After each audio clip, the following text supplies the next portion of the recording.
My beloved child, when heaven quietly signed its name onto the blessing for your life, that covenant was not left with any blank spaces. I went ahead of you, preparing every opportunity, every doorway, every person who would step into your life at exactly the right time. But until you dare to put your own pen to it with your own faith, everything that has been signed in heaven will remain resting on the shelves of the spiritual realm, while your heart still complains in the midst of lack. The moment you hear these words is not some random scrolling past for fun, but a very specific appointment I have written into the program of your life. I see clearly every stage you have walked through, every quiet tear on your pillow, every prayer you have not dared to share with anyone. Today, I am not adding one more piece of content just so you feel less sad. I am placing a spiritual milestone in your heart. I am knocking on the door once more, very personally, very intimately. If you still call all of this coincidence, you will unintentionally make light of the seriousness and spiritual weight of what I am stirring inside you.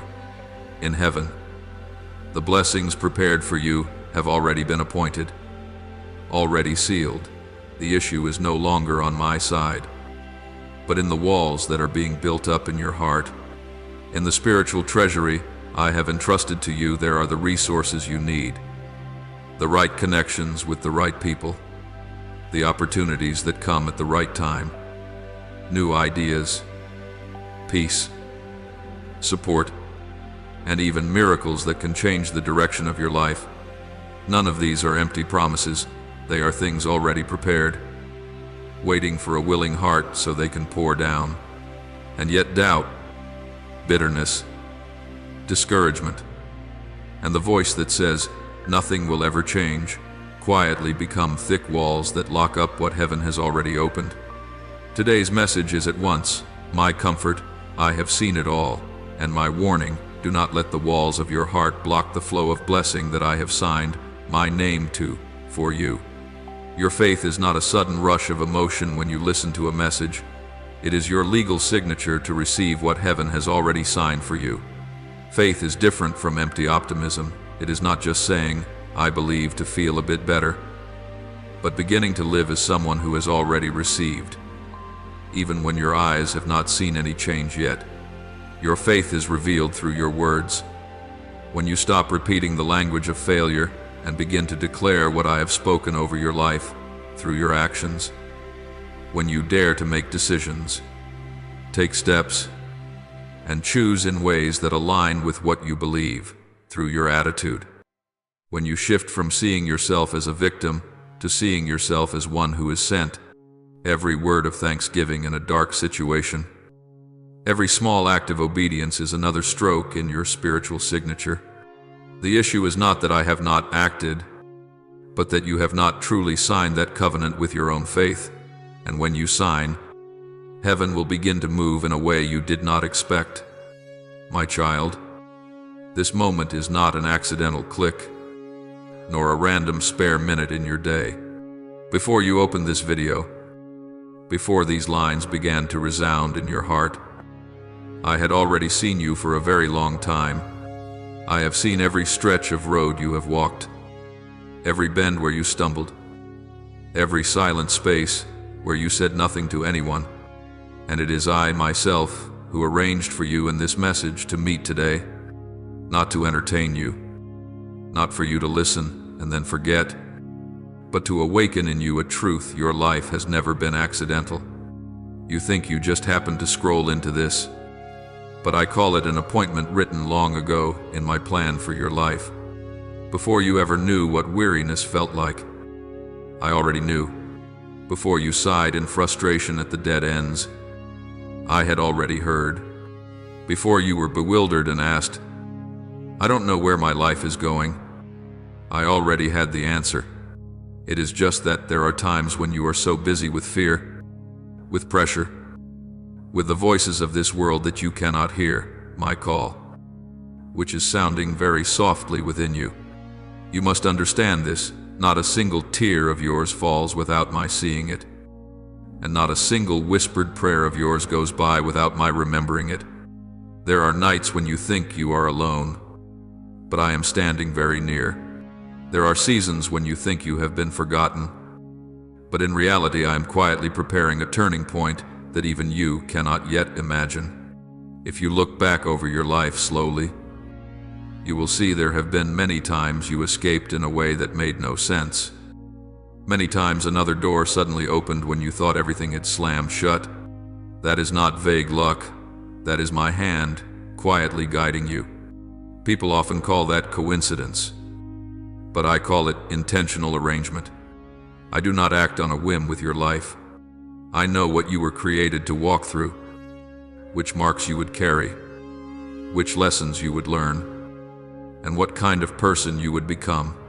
Even the chapters you call wrong turns are not wasted to me. The wounds that once caused you to close your heart, the failures that once made you feel useless, all of these I am using to carve depth into your soul. What grieves me is not that you have stumbled, but that you begin to believe your life is nothing but random, meaningless, and passive. When you believe that, you unintentionally lower your own value and make light of my presence in every stage of your journey. You start drifting through your days like someone lost, instead of someone who is being led. And when you live in that posture, it becomes very hard for you to recognize the spiritual signals I am sending you continuously. Do you know, today, as you listen to these words, I am not only speaking to your ears, I am knocking directly on your spirit. This is not content for you to listen to just so you feel less empty and then go back to the same old void. This is a spiritual milestone where I am reminding you I have never taken my hand off your life. I am calling you to awaken from a passive faith, from a way of living that only believes in name, prays just to get it over with, and then keeps living according to fear. If today you still say, it's probably just random, you will miss the spiritual weight of this encounter. You will hear without truly listening, know without truly believing, and then keep returning to the old cycle, hoping, being disappointed, giving up. But if you dare to pause for a moment, dare to admit in your heart, maybe God really is speaking to me, then in that very moment, your faith will begin to be rekindled after all the months and years of being covered in dust. I do not appear by accident in the weakest seasons of your life. I also do not choose the times when you are at your strongest to call you. I often come right when you begin to doubt yourself, doubt the future, and even doubt my promises, because it is exactly then that you most need to be reminded you are not swimming alone through this life. You are being led, even when you cannot see the invisible cord that is holding you. Do you still remember the prayers you once spoke to me long ago? There are things you have forgotten, but I have not. There are dreams you have folded away, but I still keep them. There are longings you decided were too unrealistic, but I have never mocked them. I have not forgotten the things you once asked for with tears in the night. It is just that sometimes I must lead you along routes you do not like, so that your heart becomes large enough to contain what I have planned. You need to understand faith is not something you use only when the road is smooth. It is the light by which you walk through the dim stretches. And today, as you are listening this far, I am once again kindling that light in you, not by a burst of impulsive emotion, but by a deep certainty in your spirit. Your life is not aimless, not abandoned, and not driven by meaningless randomness. Many times you have asked, why do I pray so much and nothing changes? You do not realize that it is precisely those times of waiting that are training you to be strong enough not to break when the real blessing arrives. There are things which, if I gave them to you earlier, you would lose because you were not yet mature enough. There are doors which, if they opened too quickly, you would walk through with pride instead of humility. So I am never late. You are simply being prepared. In this moment, I have not come to offer hollow promises. I have come to tell you the truth. You are in my process, whether you recognize it or not. And that process is not cold or mechanical. It is built out of love, out of patience, and out of a plan you cannot yet fully see. If you keep insisting on calling it coincidence, your heart will grow careless toward the holy things that are quietly taking place. Today, I ask you only one small thing. Do not treat this moment lightly. Do not swipe past it like you do with other content. Do not listen out of habit. Listen with your whole heart, because it may well be that in the very moment you think you are just watching for curiosity's sake, I am quietly resetting the compass of your life. I am turning you back toward the path you drifted from without even realizing it. If you have ever thought, my life is probably nothing special, then today I say to you, the very fact that you are still breathing, still listening, still longing for what is good, is already a sign that I have never let go of you. If you have ever thought you were not important, then the fact that I am taking this time to call you personally in this moment is the clearest answer. This is not coincidence. This is a spiritual appointment. An appointment so you will be reminded that you have never been alone, never been forgotten, and never been a faint, meaningless dot in the vast flow of life. You are part of a story that I am writing, and that story is far from over. And if today you dare to believe that this encounter has a purpose, then you have just stepped into the starting point of a new journey, where you stop living as someone without direction and begin to learn to live as someone who knows they are being led. My child, there are things I have already signed in heaven. They are not under consideration. They are not in doubt. They have been decided, sealed, and made ready. The blessings for your life are not some vague intention, but part of a clear plan that I set in place long before you even knew what it meant to worry. The issue today is no longer on my side. The issue lies in the invisible walls you are raising within your own heart. You often think that blessing is still far away, that I am still testing you, that perhaps you are not good enough, not worthy enough, not qualified enough to receive. But I tell you the truth in heaven. The spiritual storehouse prepared for you is already in place. In it is strength for you to take the next step when you feel completely drained.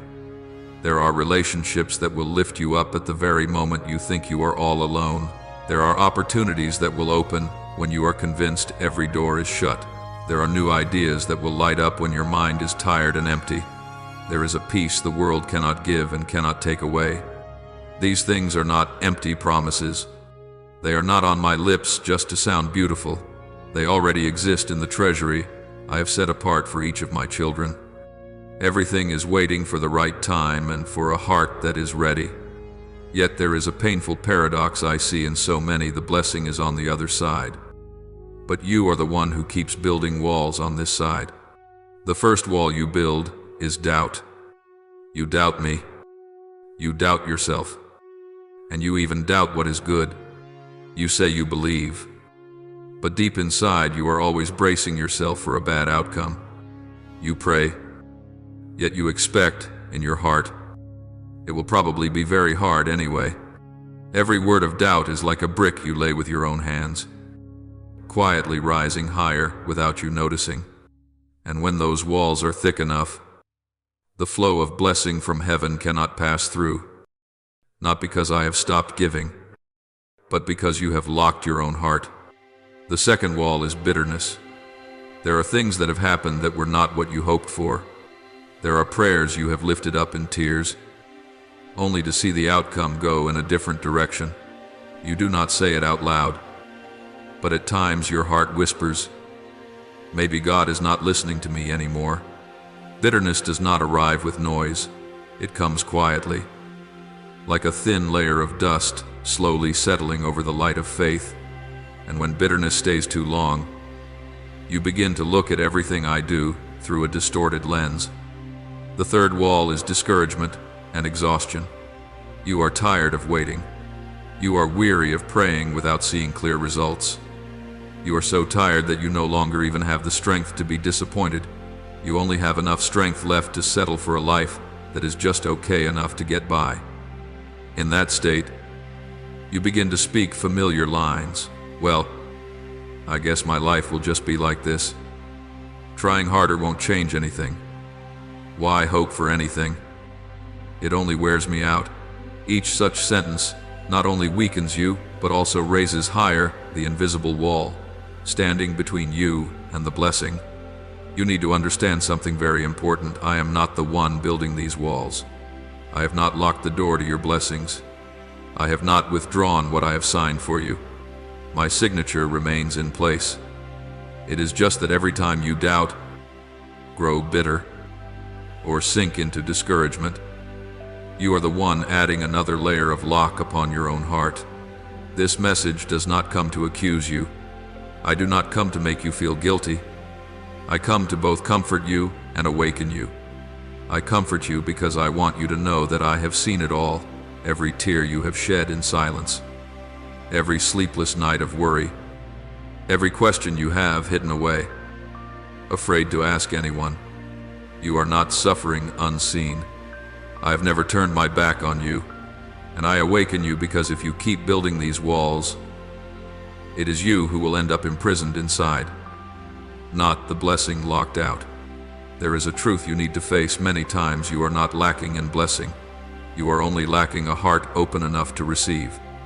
You are not lacking opportunities. You are only lacking the faith to step out of your comfort zone. You are not lacking support from heaven. You are only lacking a heart soft enough to let that stream of blessing flow in. You say that you have prayed a lot. I know. But have you allowed me to touch the deepest fears inside you? Have you allowed me to heal the wounds you keep trying to hide? Or have you only been asking me to change the circumstances on the outside, while inside you still keep your defenses tightly raised for fear of being hurt again? There are people who are very fervent when asking, yet extremely hesitant when it comes to trusting. They want to receive blessing but are afraid to hope. They want their lives to change but are afraid of being disappointed one more time. And that very fear becomes the greatest wall of all. My child, blessing is not something I throw to you from afar for you to struggle to catch. Blessing is a flow, and a flow needs an open channel. When your heart is closed, no matter how much I pour out, you will not be able to perceive it. It is not because I am stingy, but because your heart has become too cramped to hold anything new. If today you still think, surely God has not done anything for me, then I gently ask you this: are you sure you have cleared enough space in your heart for me to work, or are you still clinging tightly to old assumptions, old failures, old fears, and then using all of that to measure what I am about to do? I do not come to break your blessings. I come to break down the walls in your heart, not by force, but by truth. The truth is that you are still being loved, still being remembered, still being prepared for good things that far exceed what you dare to ask or imagine. If today you allow yourself to soften a little, to let go a little, to believe again, even just a little, those walls will begin to crack, and when even the smallest crack appears, the light of heaven is already enough to slip through. I do not need you to be perfectly strong. I only need you to open your heart sincerely. You do not need to understand my entire plan. You only need to stop locking your heart with fear and weariness. Remember this: in heaven, I have already signed. On earth, it only remains for you to lower the walls. When the walls come down, the flow of blessing will no longer have to search for a detour. It will run straight into the place I have prepared for it, your very heart. My child, many people think faith is only a feeling that rises in a certain moment when they hear a sermon that moves them, when they stand in the midst of a worshiping crowd, when tears suddenly fall from emotion. But I tell you, true faith does not lie in passing feelings. It lies in the deep agreement between your heart and the word I have spoken. Faith is not a mere sense of, I believe, to ease your mind. It is the act of signing your name to what heaven has already prepared for you. In heaven, I have signed first. I have sealed the good things for your life. But on earth, That covenant only begins to operate when you also put your pen to it with your very life. And that signature is called faith. You need to understand a very important difference. Faith is not the same as optimism. Optimism is when you soothe yourself by saying, "It will all be okay somehow." Faith is when you dare to stand firm on my word even when there is not yet a single visible sign that change is taking place. Optimism rests on feelings. Faith rests on truth. Optimism rises and falls with circumstances. Faith stands firm even when circumstances have not yet changed. Many times you say, "I believe in God," but your life still runs according to fear.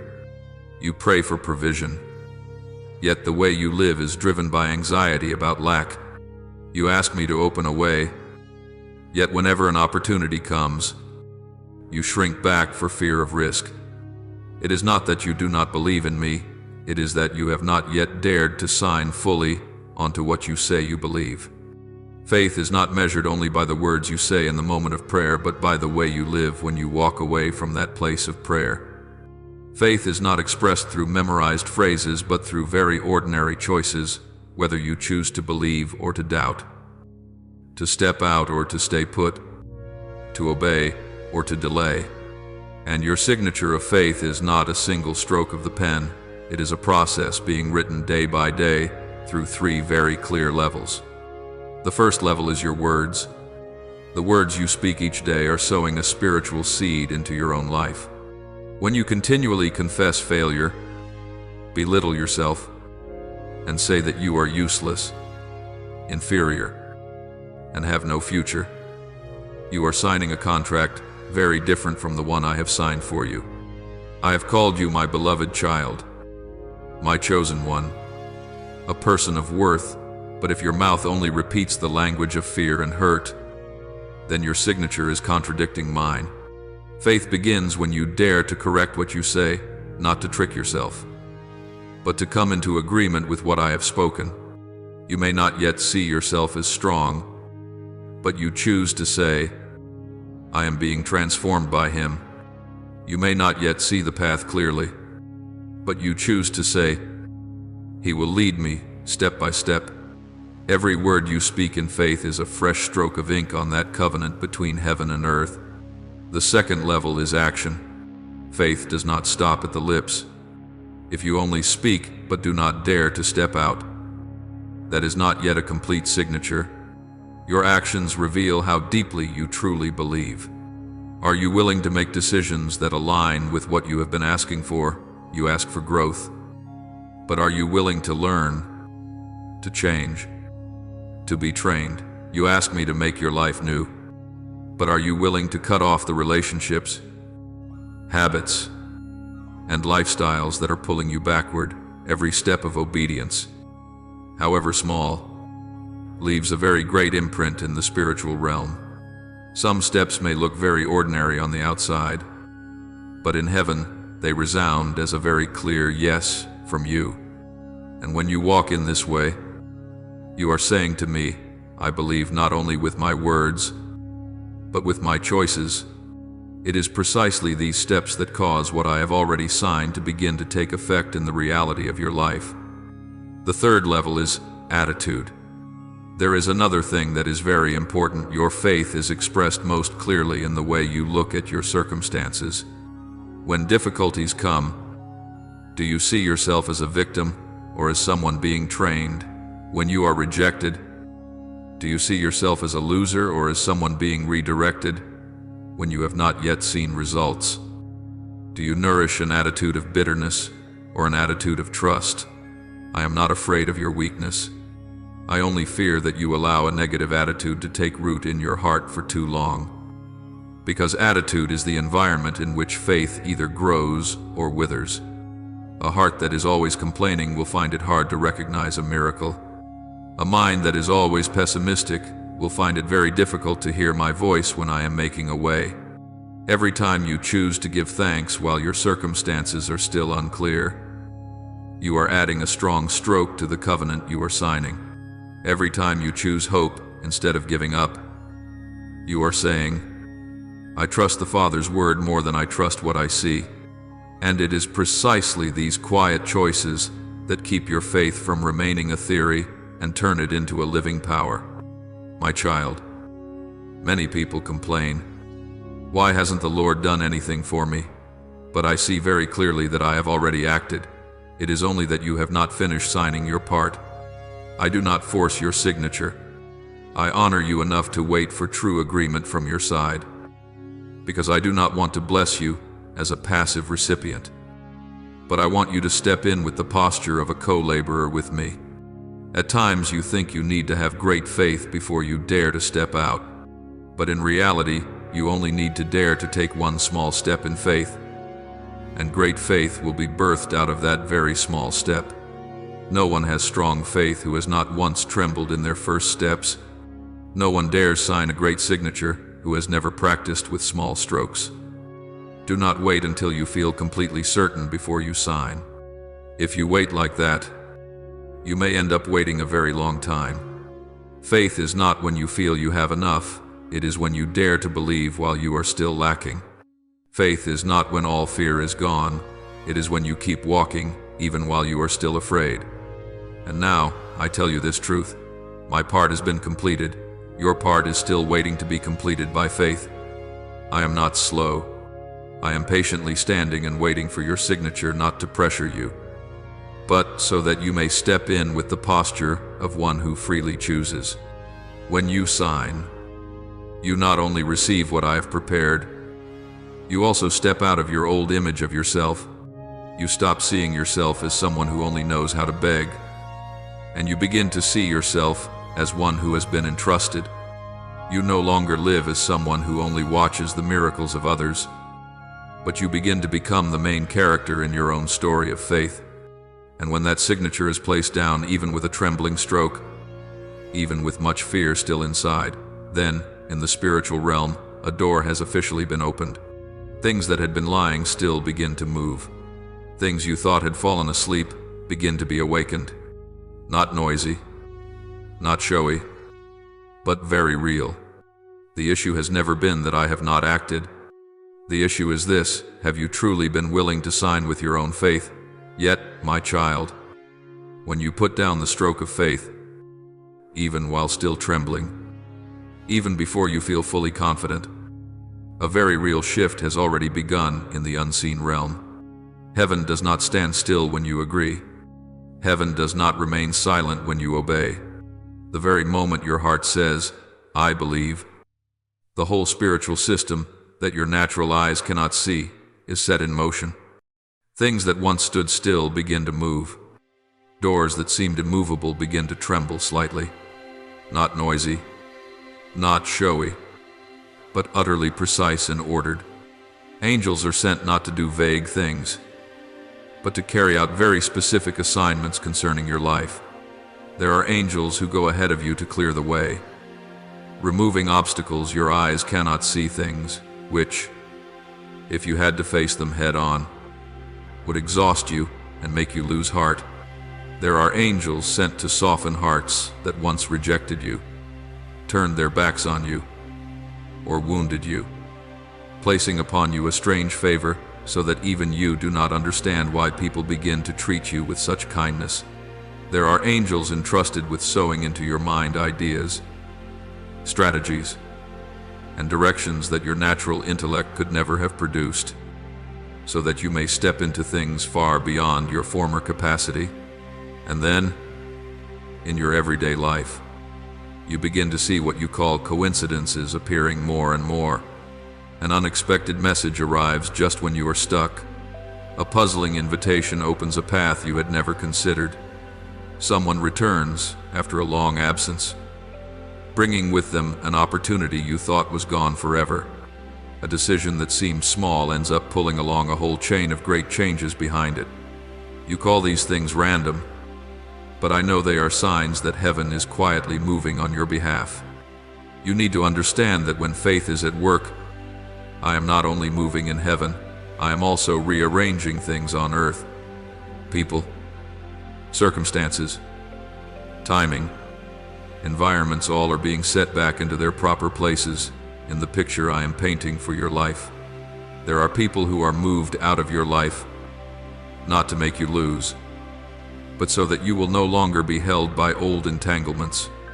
There are new people brought in, not to overwhelm you, but to lift you to a new level of awareness and calling. There are doors that close, not because I am rejecting you, but because you have outgrown those doors. Many times you complain, "Why is everything so slow?" You do not realize that much of what you call delay is actually a process of preparation. I prepare circumstances. I prepare people. And most importantly, I prepare you. If you receive too early, you will waste the blessing in shallowness. If you receive too quickly, you will drop what I give because you do not yet have the depth to hold it. So when the appointed time comes, things will not explode in chaos. They will move gently but very surely, without deviation, without mistake, without being a second late. There is something I especially want to warn you about. If you look at everything only with natural eyes, you will easily treat these spiritual signals as ordinary. You will say, "Oh, that was just luck." You will think, "It was probably just coincidence." And then you will go on complaining, "God still hasn't done anything for me." It is not that I am not working. It is that you have become accustomed to looking at miracles through the lens of familiarity. When you become too used to grace, you will unintentionally despise that very grace without realizing it. In reality, there are miracles that do not come in the loud form you once expected. There are deliverances that do not unfold in the dramatic way you once imagined. There are answers that do not appear as a sudden flash of lightning, but as a series of very ordinary, very small details that are easy to overlook. Yet, those very small things, when placed together, will form a very great turning point in your life. My child, when your faith begins to operate, you will not only see your circumstances change, you yourself are being changed from the inside. You begin to become more sensitive to my voice. You begin to notice things you once overlooked. You begin to understand that some answers do not come in the form of gain or loss, but in the form of being shaped, being prepared, being elevated. And when you look back, you will be startled to realize that I have led you very far from the day you dared to sign in faith. At times you will wonder, why do some people enter my life so quickly and then leave just as quickly? You do not realize that some people are only assigned to walk with you for a short stretch to hand you a lesson, a missing piece, a spiritual touch, and then they must go, so that you will not become dependent on them but learn to walk with me.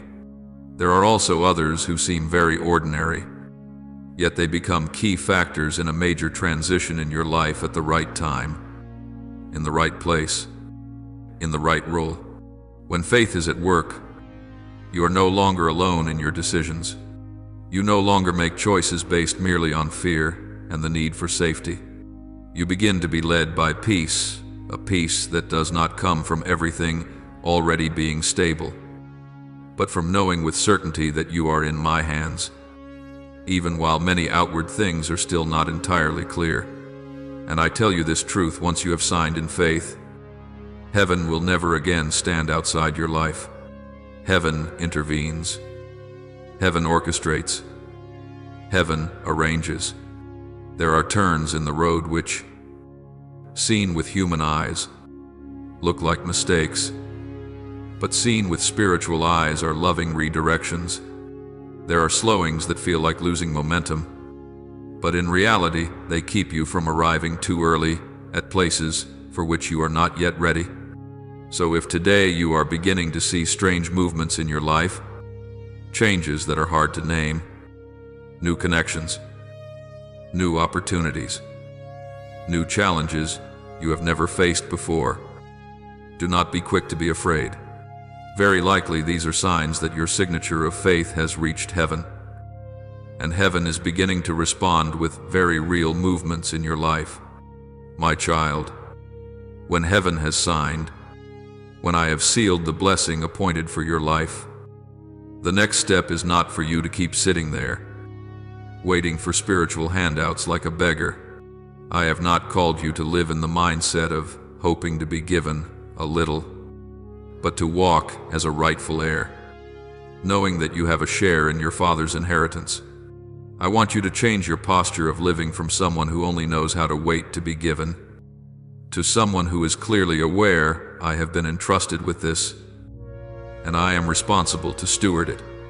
A beggar is always saying, please give me a little, whatever you can spare. Just don't abandon me. But an heir is different. An heir is not arrogant, yet clearly knows their position. An heir does not come with the trembling of inferiority, but with reverent fear and gratitude. Father, I thank you for all you have prepared. Please teach me how to steward and use it according to your will. It does not please me when you insist on putting yourself beneath what I have already spoken over you. True humility is not humiliating yourself, but accepting exactly what I say about you, no more and no less. Therefore, first of all, I want to correct the way you pray. Do not pray like someone begging for scraps, Lord. If possible, could you give me just a little of this, a little of that, as though I were hard to please and would only open my hand if you begged enough. I am your Father. A loving father does not always give his child everything the child wants, but his heart is always ready to give what is good at the right time. I want to hear your voice. I want you to open your heart to me, but I do not want you to remain forever in the posture of fear of being rejected. Come to me as a child in the house. You may still tremble out of reverence, but you do not doubt my love. Learn to pray like someone who knows they have a share in their Father's inheritance. Father, I know you have prepared my portion of blessing. Please open my eyes to see it. Open my heart to receive it, and correct me so that I may be worthy to steward it. That is the prayer of an heir, not of a beggar. Next, I want you to speak as one who has received. Your mouth has long been accustomed to phrases like, I am nothing. I can't do it. My life is probably over. This is all there is. Those words may sound humble, but in truth, they deny the work I am doing in you. An heir does not exalt themselves, but neither do they trample themselves down. Do not go on calling yourself a victim, one who is forgotten, someone who is always last to arrive. I have called you, my son, my daughter, so why do you keep calling yourself by the labels that fear and wounds have stuck onto you? From today, I want you to begin changing the language you use. When you speak about yourself, speak with this awareness: I am being shaped by His hand. My life is in the Father's hands. I am learning to live as one who is sent, not as a wanderer without direction. These sentences are not slogans. They are the way you sign with your words beneath what I have already spoken over you. But words alone are not enough. An heir does not live in a passive comfort zone. I want you to live as one who has received, which means beginning to make decisions, choices, and steps with the awareness that you are managing what I have entrusted to you, not just renting this life for a while. If you believe that I am opening a new path for you, then start preparing, learning, disciplining your lifestyle, and adjusting the way you use your time. If you believe I am calling you into a new environment, then begin taking small steps. Register, ask questions, try, connect. Do not wait for everything to be perfect before you act, because true faith often begins with very small, but very real steps. An heir lives with the awareness: every day of my life is not meaningless, but part of the mission the Father has given me. Therefore, you no longer make decisions just to get through the day, but to move closer to what I have spoken. You will begin to ask yourself, does this choice bring me closer to the Father's will? Does this relationship help me live true to my calling? Does this habit weaken me or strengthen me in my spiritual life? When you live that way, you are acting as a steward of an inheritance, not as a passerby taking temporary shelter. I also want you to act publicly as a spiritual sign. Do not let your faith remain only something like, "As long as I know it in my heart before God, that's enough." There are public actions I want you to take, not to show off, but to set a spiritual milestone for yourself and for those around you. It might be a confession of faith you dare to speak out, instead of keeping silent out of fear of being judged. It might be a comment or a share of a spiritual message you believe, even though you know some will not understand. It might be the fact that you dare to step forward to apologize, to forgive, to start again, to sign up for a new act of service, to publicly step into a journey that until now you only dared to entertain in your heart. These actions may look very small from the outside, but in heaven's eyes, no action that springs from faith is ever small. Every nod of obedience, every step you dare to take that breaks the old cycle, every time you dare to say, "I believe," and live differently because of that, each one is a bold stroke in the signature you place beneath the covenant when heaven has signed. People may not understand. They may judge. They may despise. But in heaven, each of those actions is recorded as your way of saying to me, "I agree with what you have spoken. I do not only listen, I take part." Yet I must also warn you of a very real danger if you remain forever in the position of one who is waiting. You will miss the role of one who inherits.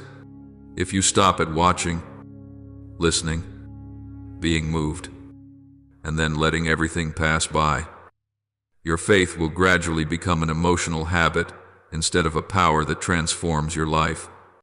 You will easily slip into a way of living where, year after year, you hear very powerful words, yet your actual life does not change. You will turn your faith into a kind of spiritual painkiller, instead of allowing it to become the driving force that leads you into a new life. I did not create you to live as someone who follows religion just to belong, but to become someone who truly carries blessing, light, and hope to others. But to do that, you must first accept that you are an heir, that you are entrusted. You must dare to step out of the mindset, "I'm afraid people will think I'm a hypocrite. I'm afraid they'll say I'm putting on a show. I'm afraid old acquaintances will judge me for changing." The fear of being misunderstood can keep you in a safe shell, but it will also lock you inside the invisible cage of spiritual orphanhood. My child, if you keep being shy, withdrawing, and fearing the eyes of others, you will unintentionally live as though you had no father. Even though I have clearly called you, you are my son, my daughter. A spiritual orphan is always trying to manage alone, to hold everything up alone, to hide alone, to protect their image alone. An heir learns to lean, to walk, to act still trembling at times, yet with a deep inner knowing I am not alone. My Father takes responsibility for this journey with me. Today, I invite you to stand up. Do not live as a beggar at the door of your Father's house anymore. Do not remain outside just listening to the sound of the feast. When you have a seat at the table, do not ask only for a few crumbs of peace, a few fragments of hope, a few tiny rays of light. When I have prepared for you a rich inheritance in Christ, step in, receive, steward, live, and share. Sign not only with words, but with your concrete choices each day. And as you begin to live as an heir, speaking as one who has received, praying as one who has received, choosing as one who has received, acting as one who has received, you will discover something. Heaven will no longer be a distant thing somewhere above your head.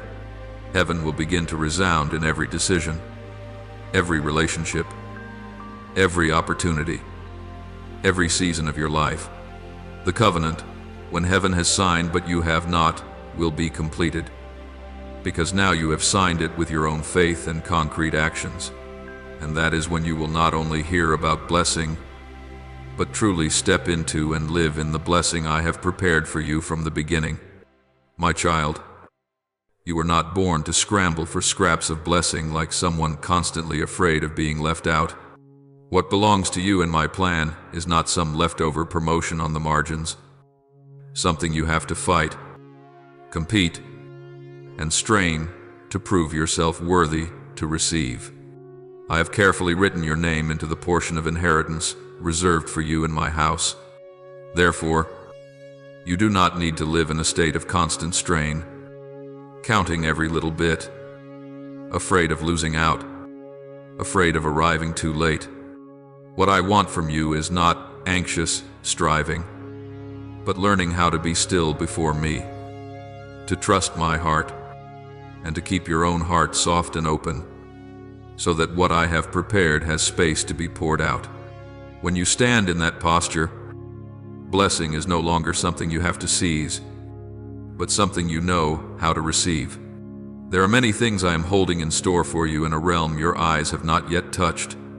From your perspective, it may seem as though nothing is changing, but from mine, these spiritual things have already been prepared, like seeds lying beneath the soil, waiting to break through when the conditions are right. Your faith is the doorway, the drop of rain, the sunlight that awakens those seeds. When you choose to believe, when you allow your heart to open instead of building walls of suspicion and doubt, you are allowing what is still hidden to step into the light, to move from the unseen into the realm where you can sense, see, and touch it. I am not asking you to understand everything. I am inviting you to widen your heart, to shrink back less because you fear disappointment, to be less closed because you have been hurt, so that I have a path by which to work. I know there are many questions in your heart. Old collisions have taught you to protect yourself by raising walls, the wall of reason, the wall of experience, the wall of indifference. You say, if I expect little, it will hurt less. If I do not hope or wait for anything, then whatever comes will not make me fall. But my child, in closing your heart to pain, you have also unintentionally closed the channel through which I long to pour life, healing, and renewal into you. I do not come to take anything more from you. I come to restore what you have lost by staying in defense for too long. But if you keep wearing your old darkness as armor, the new light will struggle to find a way in. Today I am gently touching that fence and telling you, you can open it now, not flinging it wide all at once, but little by little. Open it with an honest sigh poured out to me instead of swallowing it back down. Open it with a simple prayer, Father, I want to believe again. Open it with a small decision to no longer belittle yourself, to no longer speak words that extinguish your own hope.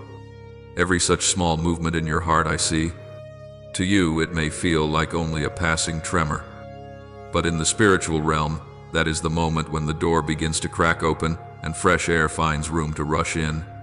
You cannot imagine how even a small change in your heart is enough to shift the spiritual atmosphere around you. When you listen with reverence instead of just listening to get it over with, the atmosphere in your room, in your house, in the very place where you stand begins to change. When you receive each word with gentleness instead of closing yourself off, heavy and tight, peace begins to spread, even if nothing on the outside seems different yet.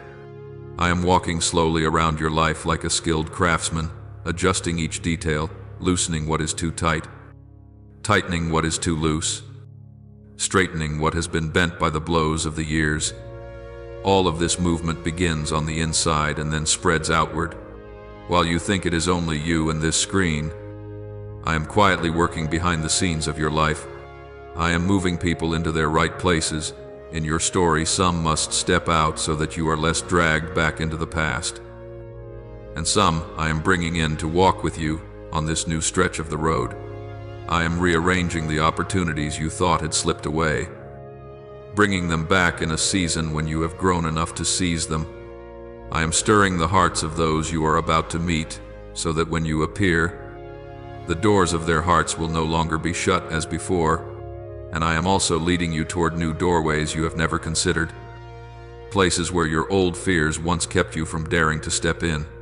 You will begin to see things that seem random appear more and more often, an unexpected phone call coming at the exact moment you need a word of confirmation, an invitation that leaves you hesitant, yet aligns so closely with what you have been secretly praying for, an unplanned encounter that opens up an entirely new direction. You may still be used to calling these things coincidence, but I want to teach you a new language. Call them loving arrangements. For those who place their trust in me, no moment is wasted and no detail is truly meaningless. As you open your heart, you will gradually learn to distinguish what is merely outer noise from what is a sign that I am gently drawing you in another direction. Sometimes, my shifting is not only about bringing good things in, but also gently taking away what no longer fits. A job you have clung to so tightly suddenly feels cramped. A relationship you have held on to at all costs suddenly reveals limits you have long tried to ignore. You feel confused and you ask me, why is everything getting messy when I am trying to believe? But you do not realize that it is precisely because you have begun to believe that I now have a way to intervene more deeply. I am not making your life chaotic. I am only stirring up what was already tangled so that you will no longer keep deceiving yourself. Because I want you to step into a wider space. I cannot let you stay forever curled up inside the small familiar room. When I rearrange the opportunities around you, I do not do it on a whim. I weigh carefully the timing, your capacity to endure, your emotional state, and even the deepest dreams within you that you yourself have forgotten. Some doors will not open the first time you knock, not because I do not hear you, but because I know that if they open now, you would enter with the wrong posture. I could give you what you ask for, but I love you enough to delay, to wait for you to mature a little more, so that when you step in with gratitude and responsibility rather than with a mindset of conquering and then abandoning. I am also touching hearts, the hearts of those you think are hard as stone. Some hearts that once said no to you will quietly be softened by me. This is not so that you may be exalted, but so that my plan for you may continue. At times you yourself will be surprised to see someone suddenly treat you differently. Less harsh, less demanding, less cold. Before you rush to feel proud or confused, I want you to know this: it is not simply that they have changed their personality, but that I am gently knocking on their hearts, just as I have knocked on yours. And above all, I am opening doors, not only doors of work, finances, and relationships, but first of all the doors within you, the door of recognizing your own worth, the door of reconciliation with your past, the door of courage to face what you once avoided. When the inner doors are opened, the outer doors will no longer overwhelm or frighten you. You will cross their thresholds with a steadier step, because you know you are no longer a child chasing after every new thing, but an heir walking toward what has been promised to you. So, I beg you, do not hastily rebuild the wall I am gently trying to take down. When something wounds you, do not rush to conclude. You see, believing is pointless. Instead, bring both that pain and that question to me so that they will not become bricks for yet another layer of wall. When you feel tired and ready to drop everything, do not retreat into silence. Tell me honestly, I'm tired, but I do not want my heart to grow hard. Please keep my heart soft. Even a whisper like that is enough to keep the flow from being completely blocked. You do not have to fight with your brothers and sisters, nor compete with anyone in my house. Each person has their own portion, their own timing, their own journey. Comparison only exhausts you and makes you doubt me more. Instead of asking, Why do they receive and I do not yet learn to ask? In this season, Father, what are you teaching me? What are you arranging for me that I have not yet seen? When you change your question, your heart will be less bitter and will open for my wisdom to flow in. Today, if you can hear my voice glimmering somewhere between these lines, pause for a moment and take a deep breath. Let that breath remind you that you are still living in my presence. Before you look for more answers, let your heart say one simple sentence: I do not understand everything, but I want to believe that Father is working on my behalf. To others that may sound weak, but to me it is a beautiful response. It gives me room to keep arranging, keep shifting, keep opening doors without being stopped by the wall of your doubt. My child, I am not in a hurry. I am not rushing your life. I walk at your pace, but I will not stop. When you listen, I will keep speaking. When you open your heart, I will keep giving. When you agree to step forward, I will keep leading. And day by day, you will realize that what you once thought was random has in fact been the steps I quietly traced in advance on the path you are walking. My child, what is beginning to stir in your life today is not a sudden moment, but the activation of things I have cherished for you for a very long time, long before you ever cried your first cry. When you were not yet aware of yourself, when you were still only an idea in the Father's heart, I had already thought of you, sketched out your life in my purpose, and placed within you very unique lines, abilities that even you sometimes do not understand why you possess, and deep desires you have often assumed were too different. I did not casually pick a few pleasant things and toss them into your life just for the sake of it. I have carefully tended every detail, preserved every element, arranged every piece, waiting for the day when your heart would be soft enough, open enough, deep enough not only to grasp but also to keep what I give. Today I am no longer speaking to you only with vague promises, but with a clear affirmation. What I have prepared for you is stepping out of the realm of waiting into the realm of fulfillment. What I have for you has never been confined within the boundaries of money, titles, or the things people easily see and hastily label as success. I know you need those things to some degree in order to live, to care for your family, to stand firm in this life. But the blessing I have planned for you does not stop at having enough to eat, enough to wear, enough to spend. I care far more about the inner part of you, the place where fears hide, where loneliness lies still, where desires both burn and fear being extinguished. In the storehouse I have set aside for you, there is a kind of peace, wholly different from the fragile calm you have tried to create by avoiding problems or talking yourself into feeling better. It is a stability that sinks to the very bottom of your soul and keeps you from being swept away whenever circumstances rage. I have prepared for you a peace that frees you from having to measure yourself against others, from being strangled by imposed standards, from having to strain endlessly to prove your worth. The peace I want to pour into you is not a few fleeting minutes of comfort that soon disappear, but a foundation from which you learn to live, to love, to decide, and to walk in freedom. Not only that, I have also kept for you a store of wisdom reserved for the crossroads where you do not know which way to choose. You have stood at the intersections of your life, looking in every direction and feeling anxious, afraid of choosing wrongly and having to pay the price, afraid that one unwise decision will bring consequences you cannot bear.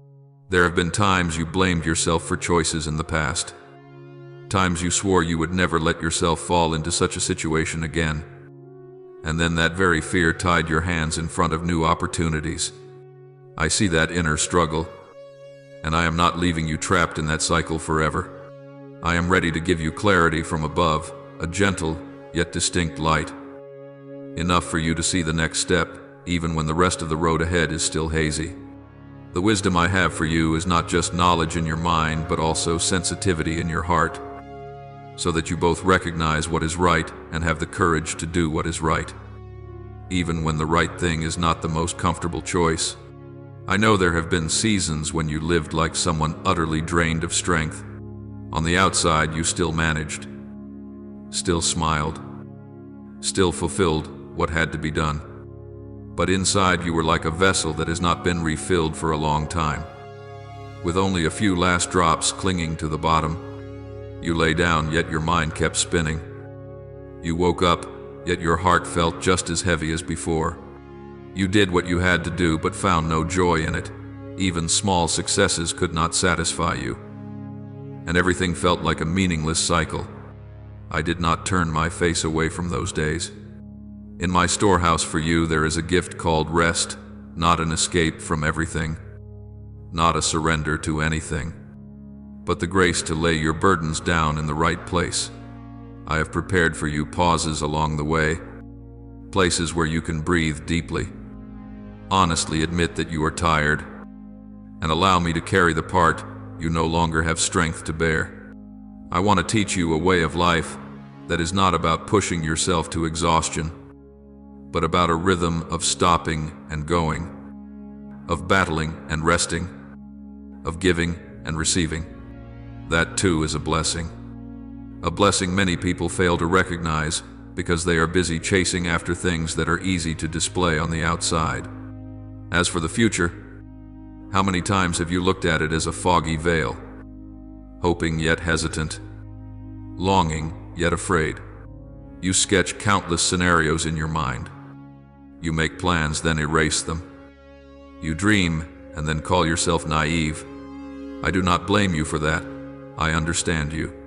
Yet while you are struggling over your plans, I have been painting for you a picture that is much larger, not so that you can grasp every detail, for knowing everything would overwhelm you and rob you of freedom, but so that you might have a clear direction. I have placed in your heart an image of a meaningful life, where you do not live only for yourself, but become a channel of blessing to others. Those longings in you to do something different, to not waste your life, are not random. They are seeds I have sown, little by little, waiting for the soil of your heart to become soft enough for them to rise. I have also already woven into my design the people who will play key roles on your journey. There are those I will use to pull you out of your old comfort zones, those who will help you rediscover the value you had forgotten, those who will hold up a mirror so you can see the shadowed corners that need tending, and those who simply stand beside you to embrace you when you feel utterly alone. There will also be hearts that once closed themselves to you, that misunderstood you, that wounded you. But when my appointed time comes, they will change the way they see you. And in the very places where you were once rejected, you will experience a new welcome. Every encounter, in my hands, carries meaning. Even the farewells you thought were only loss. I have already woven a network of relationships around you, not so that you cling to people, but so that you may recognize this when I open a new season. No one and nothing can shut it. Through all these years, I have quietly gathered every experience, every ability, every wound and every victory of yours to become the capital for your next stretch of road. The jobs that seemed unrelated, the attempts you started and then abandoned, the failures that made you ashamed, the small successes that left you confused about whether to rejoice or to fear. None of these are fragmented in my sight. I see how each of them is shaping you into a deeper, truer, more resilient version of yourself. No step is meaningless if it has been placed into my hands. Many things you thought were backward steps have in fact been helping your roots go down deeper, so that when I lift you up, you will not be easily shaken just because the winds of life blow hard. You may ask, if you have prepared so much, why am I only beginning to sense it now, my child? Blessing is not only about my readiness to give, but also about how ready you are to receive. Your heart is like a vessel. If it is still full of resentment, full of comparisons, full of confusion, full of the craving to prove yourself. Then even if I pour out my blessing, it will easily spill over or become distorted. That is why I have patiently waited for you to grow from the inside. Waited for you to realize that some things cannot be solved by reason or human strength alone. Waited for you to learn how to return to me, not only in desperation but also in the ordinary days. I have waited for those moments when you bow your head and say, I am not enough. But Father, you are enough. I do not understand everything, but I choose to trust. Those whispered words of yours are the signs that tell me the vessel has begun to empty, to be ready. Today I see that within you there is no longer the same raging storm as before. Your worries are still there, but they no longer rule you as strongly as they once did. Your wounds are still there, but they no longer make you push me away as they used to. Your questions are still there, but now you know how to bring them to me rather than hiding them inside. That change, whether you realize it or not, is a great step of spiritual maturity. It shows me that you have entered a different season, a different state of heart, not perfect, but far more ready than before. And when your heart changes season, the treasure I have kept for you also begins to be opened. Picture this, all this time, at the headwaters of your life, I have been quietly storing up water. I have not allowed it to burst the banks and sweep everything away. Instead, I have built embankments, carved channels, adjusted the course. Now, it is time for the gates of that dam to be slowly lifted. The waters do not rush out so wildly as to overwhelm you, but they are strong enough to refresh the dry places in your life. Doors of opportunity you thought were closed forever begin to open a thin line of light. Ideas you thought had died return to your mind with new vitality. Conversations you once dismissed as insignificant suddenly open paths you had never imagined. A series of coincidences begins to appear, and if you look closely, you will see them aligning into a very intentional pattern. The blessing I have prepared for you is no longer sitting quietly on the shelf. It has been unsealed. I have released it to set out on its way. You may not see all its effects in a day or two, but like a train that has left the station, it is moving steadily toward you. And no one can stop it if you keep walking in faith and obedience. Some things will come quickly and some slowly. Some you will recognize at once, and some will arrive in such a way that only later, looking back, you will exclaim, so that too was part of the blessing the Lord had prepared for me. I want you to take hold of this truth with a calm, mature heart, not with a restless attitude that demands a dazzling miracle and then collapses in disappointment when things do not unfold according to your wishes. I am not calling you into a new season so that you chase after feelings and then crash, but so that you may walk each step more firmly, more deeply, more intentionally in your relationship with me. When you understand that what is opening before you is the result of a love that has been preparing for a very long time, you will no longer need to compare your portion with that of others, no longer cling frantically to anything for fear of losing it, no longer be thrown into confusion when something is temporarily closed. You will learn to ask, in this, Father, what are you doing? In this situation, where is the hidden blessing? How do I need to grow in order to move forward? And in this way, you will no longer be someone who merely sits waiting for blessing to arrive, but become one who walks with the blessing throughout its journey to you and through you. You will see yourself change from only asking. You begin to cooperate from only wanting to receive. You begin to share from thinking only of yourself. You begin to see the many others who need to be touched by the very things you have received. That is when the treasure I have prepared for you is fulfilled in its fullness, not only filling the vessel called your life, but overflowing into streams of refreshing water for the parched souls around you. And then you will understand more deeply than ever that everything I have prepared for you from the beginning was never meant only for you, but so that through you many more may taste the kindness of the Father. Listen very deeply to what I am about to say, for it is not only a word of encouragement, but a commissioning. You are not a spectator standing at a distance, nor someone waiting out on the porch hoping to hear your name called. In my eyes, you are already in the family, inside the house, with a place at the table. What I have prepared, what I have appointed, what I have stored up in my spiritual treasury is not for show, nor reserved for someone more deserving, but is precisely the portion meant for you. I did not make a mistake when I wrote your name into that plan, and I have not knocked on the wrong door as I come again and again to your heart. You may doubt yourself, but I have never hesitated in choosing you to walk this journey. Therefore, I invite you to step out of the way of living that is always in waiting mode. Do not see yourself as the one standing at the end of the line, merely hoping that when it is finally your turn, there might still be something left over for you. I do not want you to live with the mindset of constantly waiting for your turn. I want you to begin to see yourself differently as someone who has already been given a portion, already been called by name, already had a responsibility and a privilege placed into your hands. When you keep thinking, "It probably isn't my time yet," you are the one holding your own feet back.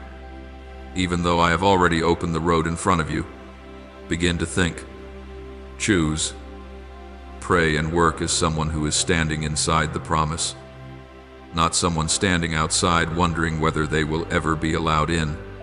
I want to correct the way you speak about yourself and about me. Do not let your mouth constantly utter words of lack, of fear, of unworthiness, every time you call yourself small in a way that despises your own life. Every time you speak about the future with a disappointed tone, you are telling a story that contradicts the story I am writing. I am not asking you to ignore your limitations, but I want you to see those limitations in the light of my grace. A steward of the master's estate does not boast of being rich, but neither do they say they are empty-handed. They know the wealth is not theirs, yet they have the right to use it and to care for it.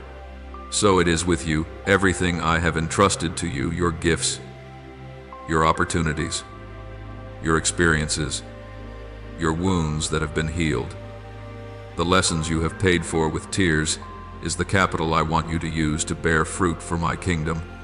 Do not keep going as if you had been left behind, abandoned, with no one to stand behind you. I did not send you into life by throwing you like a child into a crowded marketplace and telling you to fend for yourself. When you step out of bed each morning, I am there before you. When you wrestle with the pressures of work, family, finances, and relationships, I am still standing with you in that cramped room. I am not merely observing, I am involved. Yet what I am waiting for is that you dare to believe you no longer have to strain under the load like someone who has no one to uphold them. Learn to walk as a child who knows their father is present, even when you do not always feel it. My presence does not depend on the fleeting emotions of your heart, but on the covenant I have made. I am the one who does not withdraw what I have promised. I am not like the hasty promises of people, spoken to sound good and then forgotten. Nor do I operate according to the clock of human emotion, generous when happy and tightened when sad. My heart is steadier than your feelings, and my plans are more enduring than the dizzying changes of your circumstances.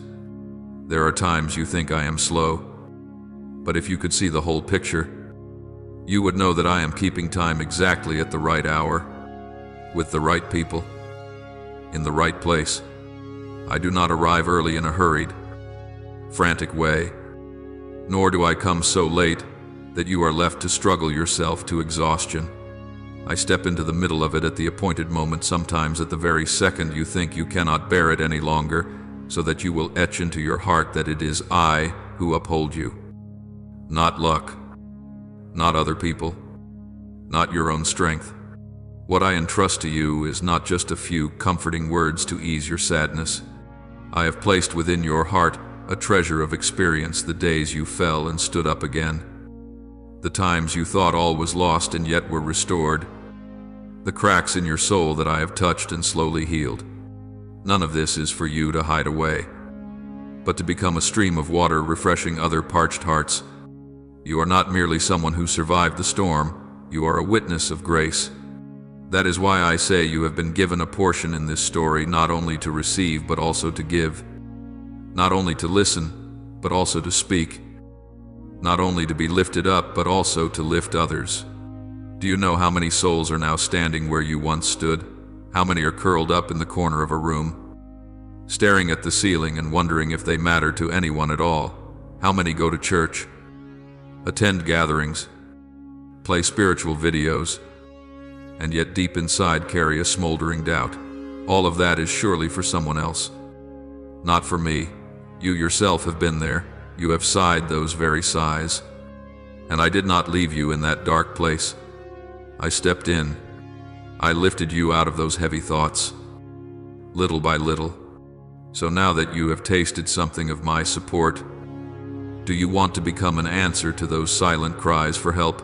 I am not asking you to become a hero, standing on a grand stage, speaking impressive words. I only ask you to honestly tell your story with humility and sincerity.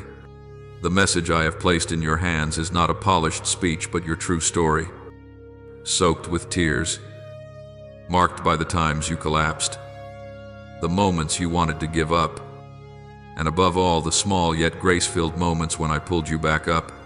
When you are willing to open your heart and share, you are telling the world, if the Lord could do this for me, He can do the same, or even more, for you. That is how you extend my arm to reach those whose names I remember. Though you have never met them, every time you share a word of encouragement, a scripture, an experience of faith, a brief prayer for someone, do not think you are losing something. The water in a spring does not run dry because it flows out. It only becomes stagnant when it is held back. A seed does not bear fruit while it lies still in your hand. It bursts forth with life when it is sown into the earth and accepts being broken and decaying. So it is with the grace I have placed in you if you bury it under the fear of being judged or misunderstood. You are the one who loses. But when you dare to speak, to reach out, to actively comfort someone as I have comforted you, you are not left with less. On the contrary, you yourself will be filled all the more. I know there are still voices of doubt within you. Who am I to speak? My life is not good enough, not holy enough, not disciplined enough. How dare I touch anything concerning someone else's spiritual life, my child? If I waited for a perfect person before using them, no one on this earth would ever be sent. I choose to work through fragile vessels that are willing to be shaped by me. I do not need you to appear strong. I need you to be real. Your honesty about your shortcomings becomes the very doorway that encourages others to come to me, because they realize I do not come only to the put-together ones, but to those who are confused, messy, and full of contradictions. You simply need to let me cleanse your motives. Keep your heart soft and willing to learn. For the source of power has always been clear. It comes from me. I also understand the fear of being misunderstood, mocked, or labeled as showing off or hypocritical. I have seen the looks you once avoided, the bitter comments you have read, the phrases that haunt you. Just live your own life and stop pretending. But my child, those voices are not mine. My voice does not extinguish a longing heart or pour cold water on the first steps of a child trying to stand up. If you let the fear of people's opinions bind you, you will live like someone who keeps a treasure in their house while the door is locked. The curtains are drawn, and the lights are off. You may feel safe, but it is the safety of a dark, airless room. Yet when you dare to open the door, light will flood in, even if it comes with wind, noise, and jostling. I stand on your side when you choose to live honestly with the calling I have placed in your heart. Do you realize that every step you dare to take in obedience does not only change your personal story, but also affects an entire circle of people around you? It may be a younger sibling quietly watching how you face challenges. It may be a colleague observing whether the faith you speak of truly upholds you. It may be a family member who is weary of empty religion, secretly waiting to see if there is a faith that truly touches real life. When you live as someone entrusted by the Father, not perfect but genuine, not showy but not hiding, you are showing them a different picture of me, not distant, not cold, but near and patient. I want you to imagine this: if just one person dares to rise, dares to say, I agree with what the Father has spoken, and dares to take the first steps as a child of mine, an entire line of history behind that person can be changed. The generations before, though full of wounds, are no longer meaningless. They become the backdrop against which the story of my favor is made clearer. The generations after you, though you have not yet seen their faces, will also taste the fruit of the decisions you make today. For every time you sign with faith and with concrete actions, you are placing a spiritual mark upon your lineage. From this point on, we choose to trust the Father.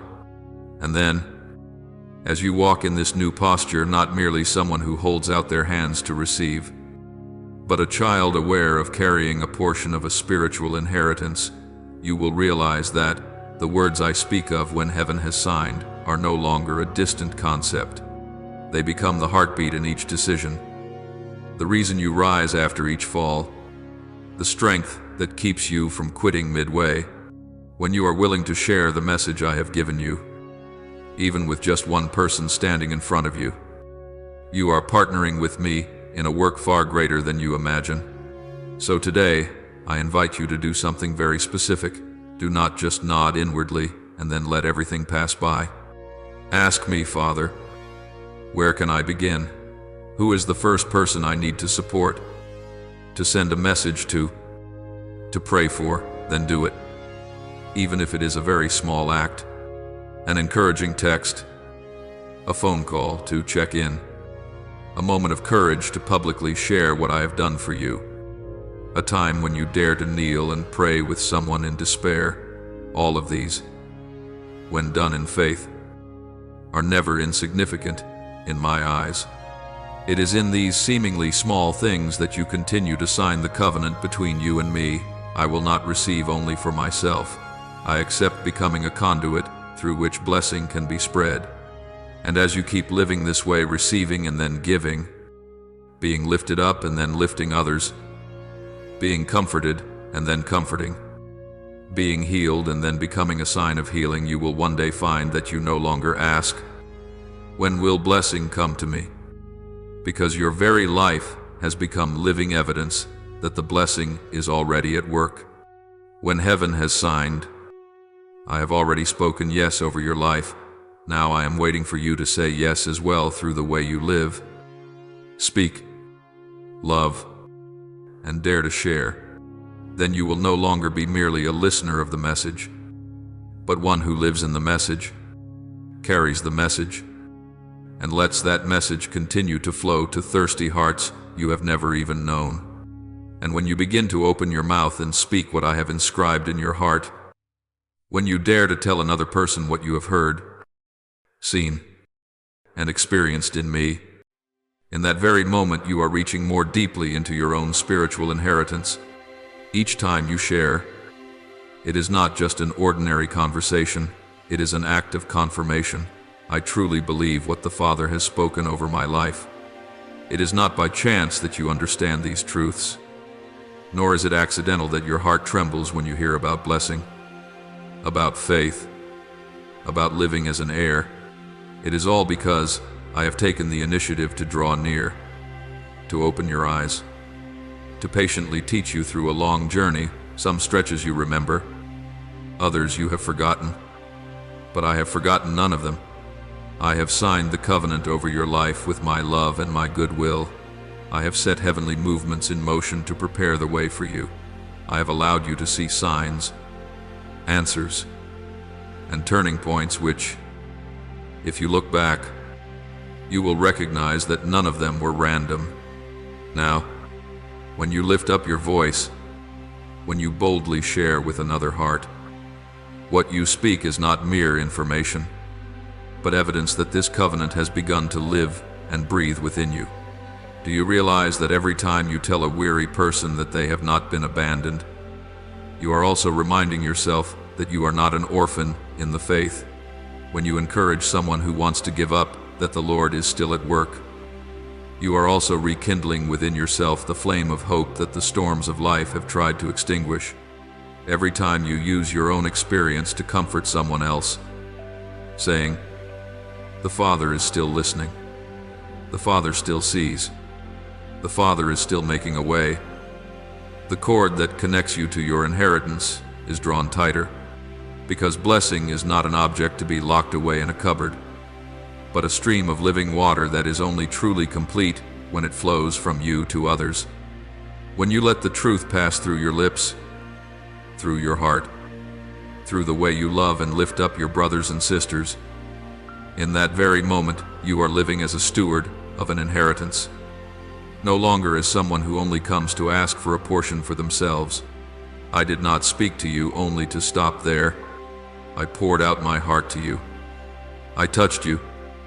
I drew back the curtain so you could see deeper layers of meaning, so that you would not keep it only for yourself, but become a bridge for those who are thirsty and do not yet know how to name their thirst.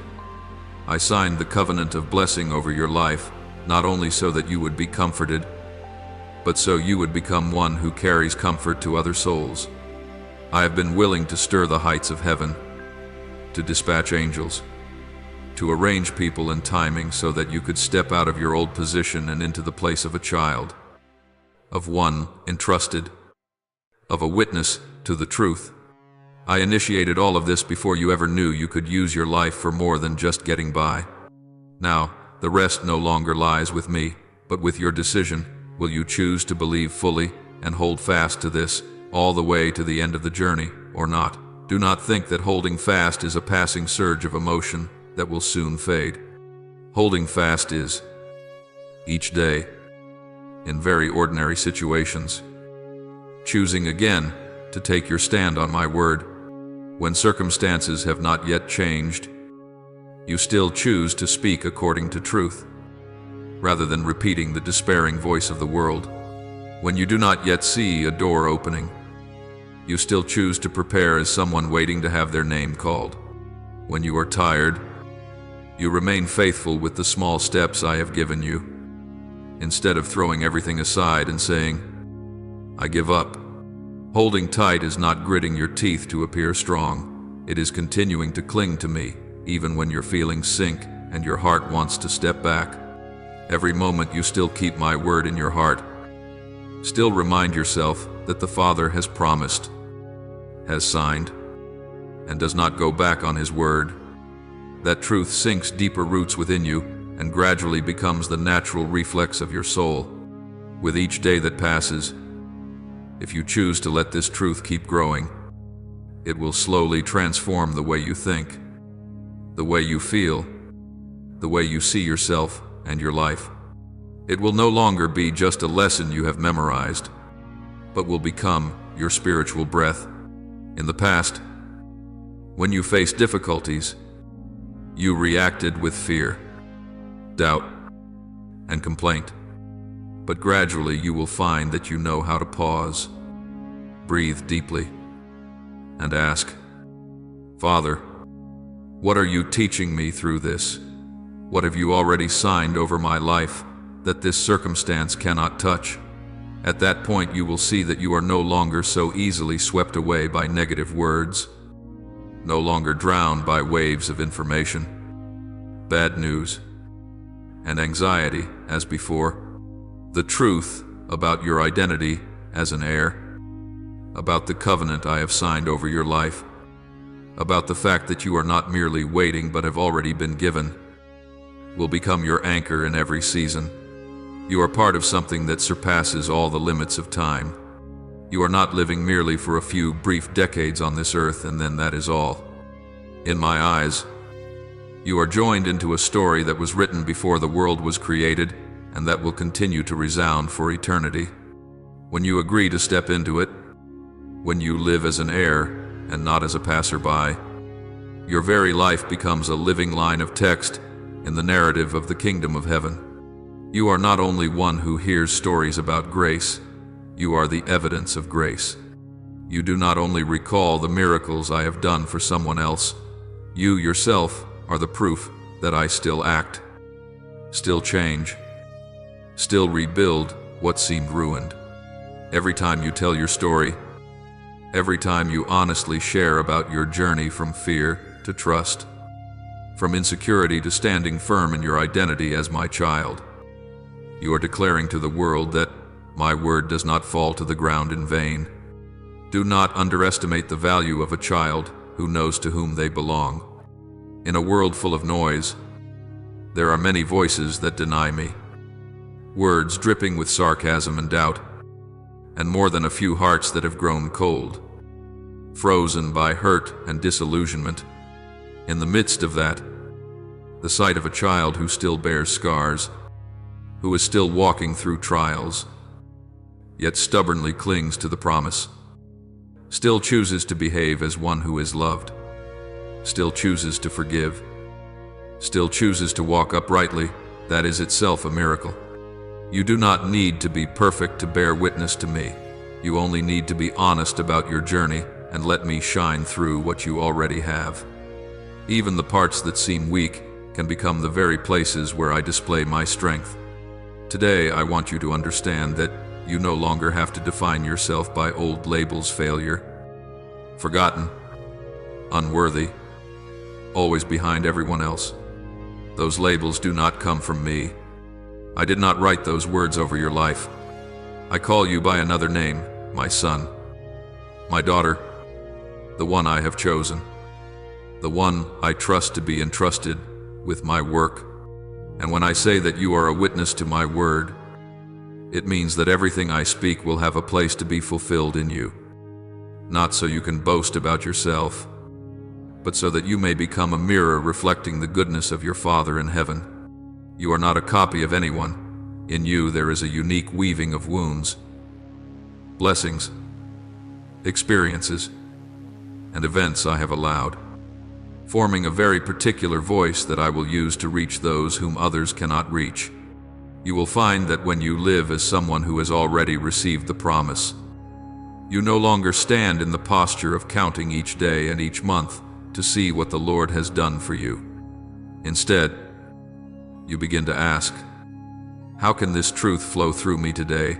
To whom can I reveal the Father today? What small stretch can I walk forward in my calling?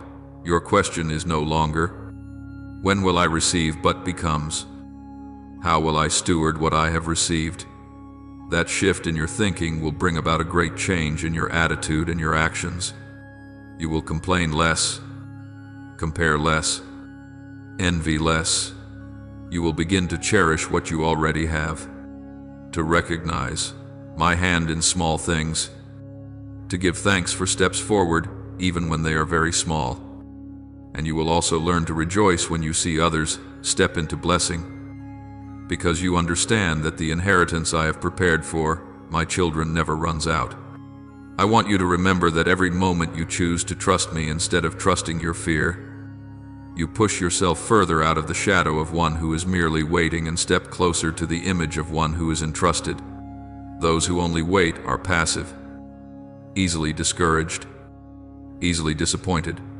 Those who are entrusted are awake, attentive, listening, ready. You begin to live with the awareness that no action of yours is meaningless if it is done in faith. A word of encouragement you send someone, a comforting message, a hug, a prayer whispered in secret, a decision to tell the truth instead of lying because it would be easier, a moment when you accept a little loss to keep your conscience clear. All of these carry weight before me. These things, gathered day by day, are the very way you keep signing your name to your covenant. You also need to know that the journey of living as an heir will not always have the wind at your back, but you will find that you are no longer alone. My presence with you is not just a theory. In the moments when you almost want to let go, when you feel you are speaking about hope to others while your own heart is sinking, remember that I do not stand at a distance and judge. I draw near and remind you that I, myself, am the source of all perseverance, all steadfastness, all hope that does not disappoint. I do not ask you to generate strength out of yourself. I invite you to return and receive fresh strength from me, so that you can go on living as someone who has been called by name, not an anonymous number in the crowd. My child, today is a new milestone. From the moment you decide not to keep placing yourself in the position of waiting to see what God will do for me, but shift to the position of, I want to cooperate with the Father in what He is doing. From that moment, your life enters a new chapter. You begin to live with the consciousness that the promise already bears your name. The blessing has already been signed. The inheritance has already been appointed. Your task is no longer to stand outside looking in, but to step in, take hold, hold fast, and share. You will no longer say, I hope that someday, but will gradually learn to say, today I take one more step into what the Father has spoken. That certainty is not arrogance. It is the fruit of a heart that knows it is loved, redeemed, and chosen. And then, when you look back, you will notice something very profound. I have never let my word fall to the ground without bearing fruit. The result may not look like you once imagined. The path may not be as you once pictured it. But every word I promise, every covenant I sign, carries its own life and will find a place to be fulfilled. You are one of those places. You are living proof that I keep my promises, that I can change thought patterns, mend hearts, and lift a person from self-contempt into standing upright as a child. Today, when you choose to live no longer as someone who waits in vague uncertainty, but as one who has truly received the promise, bearing your very name, you are showing the world a very clear picture, a child, still with very human weaknesses, yet learning day by day to walk in the blessing that has been signed in heaven. And that is what delights me, my child, for you to truly walk as one who inherits your Father's portion. You need to understand more deeply what I call faith. Many people in this world also speak of hope, of positive thinking, of always staying optimistic. But those things, though they may look similar, are still not the same as the faith I am teaching you. Positive thinking only tries to repaint your circumstances, while your faith puts its focus on me, the one who does not change, no matter how circumstances shift. An optimistic mindset only tries to look at the bright side of things. But faith clings to my word, even when everything before your eyes is still unclear. Positive thinking helps you be less pessimistic. But faith is the decision of your heart that says, I choose to stand on what the Father has spoken, even when my feelings, my logic, or my past experiences are saying the opposite. Faith does not stop at the sentence, I believe in God, and then afterward, you go on living as if you had never received anything. Faith is when you let your whole life answer that you believe what I have said is real. Every word you speak, every choice you make, every way you respond to trials declares, I treat my Father's word as reality, not just a beautiful theory. Faith is not a spiritual slogan you repeat to feel less anxious. Faith is when you align the whole rhythm of your life with the promise I have placed over you, as if it had already come to pass. You manage your time differently. You treat yourself differently. You look at the future differently, not because everything around you has changed, but because deep inside you believe that heaven's decision has already been issued. In the spiritual realm, Every time you choose to trust me instead of trusting your fear, you are adding another bold stroke to the covenant between you and me. When your mouth speaks words of trust, that is the opening line. But when your feet walk in what you have just declared, when your hands act on it, that is when your signature becomes clear. You say you believe I will take care of your life. But true faith is revealed when you dare to leave old compromises, dare to let go of safe paths that grieve my heart, to choose the path I lead you on, even when it seems risky by human standards. You say you believe I am the healer, but the signature of faith is written when, in the midst of pain, you still give thanks, still wait on me, still choose not to release words of complaint. It is precisely that unity between your words, your actions, and your inner posture that makes your faith no longer a vague idea, but a living seal. There are times when your eyes see nothing but delay, slowness, and silence. You pray, you wait, but before you, there is no sign that what you hope for is drawing nearer. It is in such seasons that genuine faith is refined. Faith is not waiting until everything becomes clear before you rejoice. Faith is knowing that, even though you do not yet hold it in your hands, my decision has already gone forth, and you can rejoice now because you believe that I do not break my word. Faith is when you offer thanks, not after you have received, but right in the emptiness, because you believe your Father never toys with the words He speaks. When that certainty settles in your heart, you will find yourself less hurried, less afraid, less prone to comparison, less envious, because you know that your portion has already been decided in heaven. When I tell you that faith is a signature, I want you to understand that faith has real weight in the spiritual realm. It is not a good luck phrase you whisper to yourself, but your response to a gracious verdict that has been issued from your Father's throne. I have stamped it. I have approved it. I have ordained blessing for your life, yet I do not force you to receive it. I honor you enough to wait for your willing signature.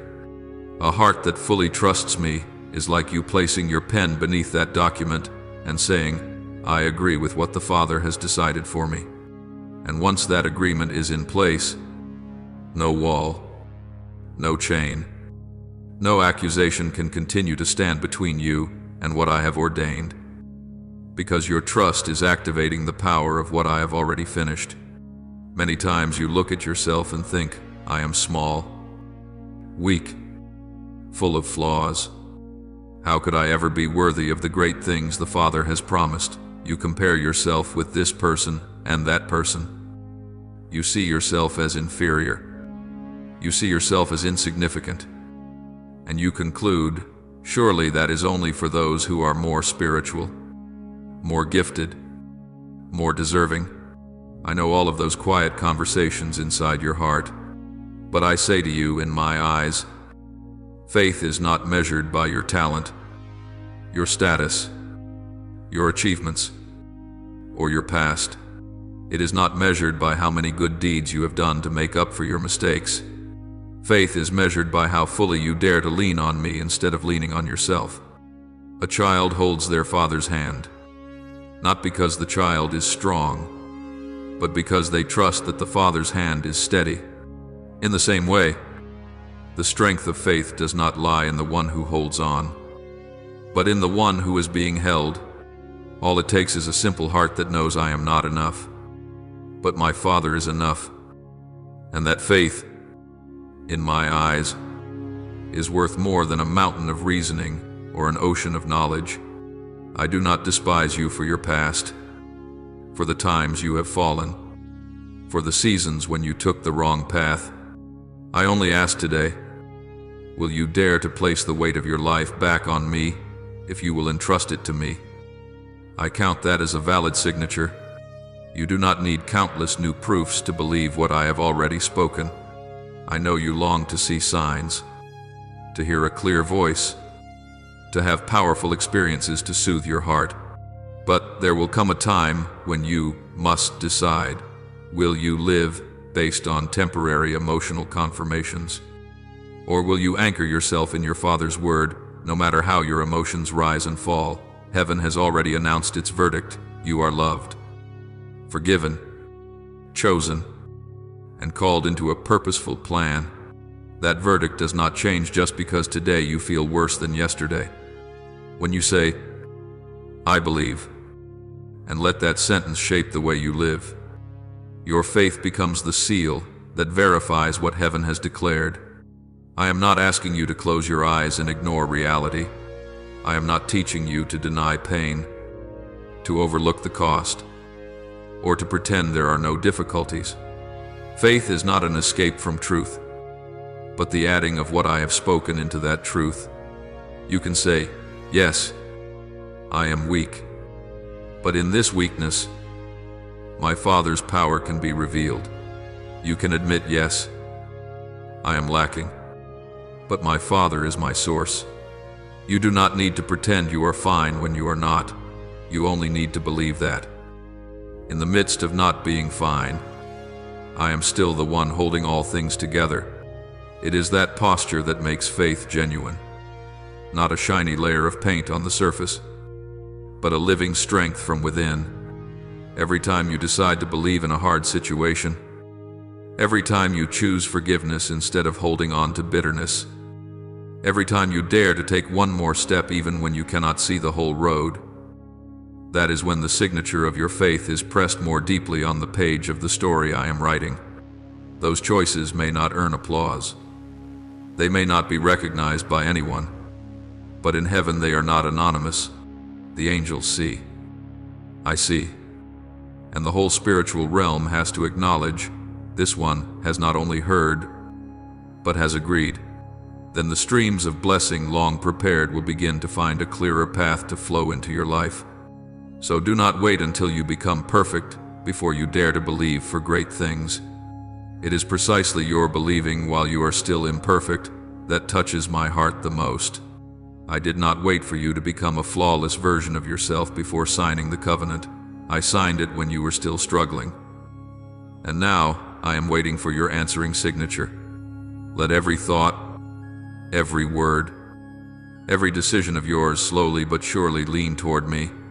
Day by day, your faith will mature, your signature will grow clearer, and the doors to what I have planned for you will open wider than you can imagine. My beloved child, if today you are standing at a crossroads, with one path that feels easier but goes against the call within, and another path that is harder yet carries a deep peace, I encourage you, let faith choose for you. Do not choose merely because you fear losing face, fear failure, or fear being misunderstood, and do not choose merely because something promises quick, visible gain. Ask instead, which path draws me closer to my Father, and truer to my calling? And when the answer rises in your heart, let your faith sign below it. You may tremble, you may pay a price, you may walk against the current of popular opinion, but you will not be alone on that journey. I go with you, and I take responsibility for the road that your faith has agreed to. At the end of every step of obedience, you will meet me, and you will realize that not a single stroke of your signature of faith was meaningless. Remember, what gives a signature its value is not how pretty the handwriting is, but the identity of the one who signs. You may sign with a trembling hand. The lines may not be straight or orderly.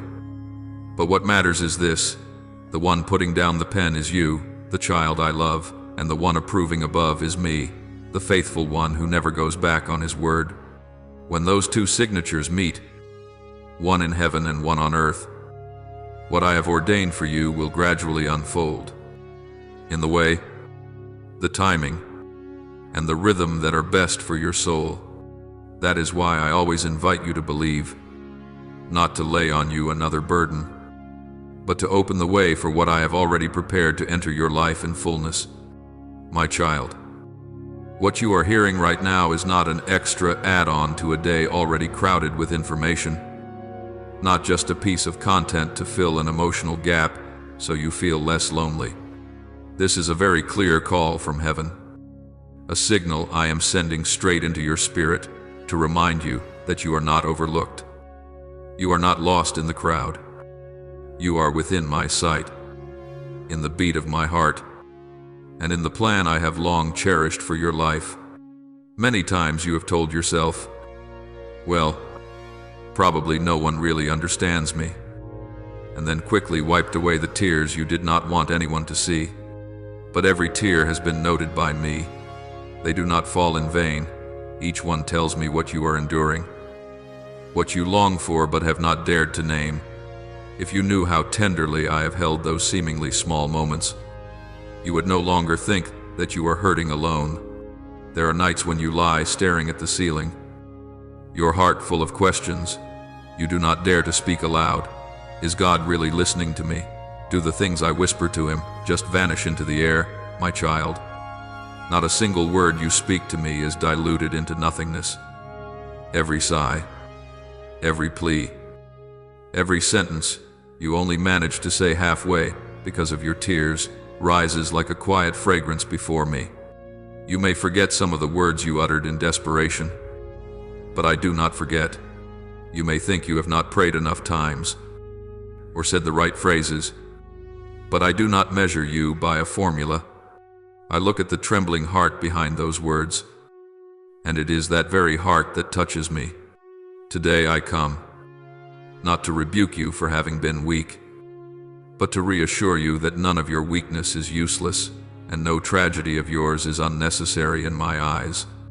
The things you think are dead ends, I use to open new paths. The things you take to be failures, I use to give depth to your soul. Not one season of drought in your life is a meaningless blank. I am weaving all of them together, connecting them so they become a story far more beautiful than the one you drew for yourself. I want you to know this: there is no pain at which I merely stand and watch, and there is no joy of yours in which I do not smile with you. In the spiritual realm, a blessing has already been prepared, so carefully that it carries your very name on it. Impossible to confuse with anyone else. It is not a mass-produced template handed out in bulk, but a private covenant, signed with my goodwill toward you. It is sealed by the authority of my throne, which means no power can erase it or seize it at will. You do not need to struggle or compete with anyone, nor measure who has more and who has less, because the portion prepared for you is unique, never duplicated, never sent to the wrong address. That blessing is not just a pretty idea for you to hang in your mind for comfort, nor a few slogans that sound nice to the ear but are hollow inside. It is a spiritual reality, more solid than the things your eyes see every day. What you hold in your hands today can be lost, changed, worn out, but what I have signed for you in eternity cannot. When I speak a word, that word does not return to me empty. When I promise something, I do not say it just to sound kind and then forget. The portion of blessing for you is kept in a place where time, circumstances, the betrayal of others, and even your own recurring weakness cannot steal it. In that treasure house, I have already placed things you never dared to imagine you could touch. I have prepared the resources needed for your journey: strength for when you think you can no longer stand, wisdom for when you are lost among too many choices, guidance for when you do not know whether to turn left or right. I have also arranged the right relationships with the right people at the right time, in the right season, to open for you doors that you could never open by knocking alone. The people you are about to meet, the handshakes, the seemingly casual words that are nevertheless exactly what you need to hear, all of these can be part of that blessing slowly being revealed. And it does not stop there. Within the deposit I have set aside for you are also opportunities your mind right now cannot even imagine. It may be a new direction, a new calling, a new sphere of service, a new environment in which to live. These things are not just so that your life can be a little better, but so that you can live more truly in line with the purpose I have placed in you. Along with that, I am keeping for you ideas that will change the course of your steps, a thought for your work, a different way of seeing yourself, a new picture of your future, a way out of the cycles you are so tired of. And because I know your journey needs not only vision but also concrete steps, I have prepared provision to uphold you. Provision is not only money, but everything you need, so you do not collapse along the way, relationships that support you, words of encouragement that come at the right moment, arms ready to lift you up, small doors that are just enough for you to know that I am still at work. I have also set aside for you a priceless gift. The world cannot sell peace that guards your heart and mind. It is not peace because everything on the outside is calm, but peace because you know you are being held in my hand, no matter how the storms may rise. Within that blessing there are also what you call miracles, moments that cannot be explained in ordinary ways, turnarounds that seemed impossible but happen in a very gentle, quiet, yet profoundly deep way. Sometimes it is a sickness healed, sometimes a relationship restored, sometimes a door you thought was closed forever suddenly opens. And sometimes the miracle is not in changed circumstances but in you yourself. Your heart is healed. Old wounds no longer control you. You dare to forgive the person whose very name once made you ache. These things, though not loud, are evidence that the blessing I signed for you is at work. All of this is not scattered randomly in luck or chance. It is wrapped in a spiritual gift, sealed by me, kept and watched over. It is ready not in a vague sense, but complete and whole, simply waiting to be opened at the right moment.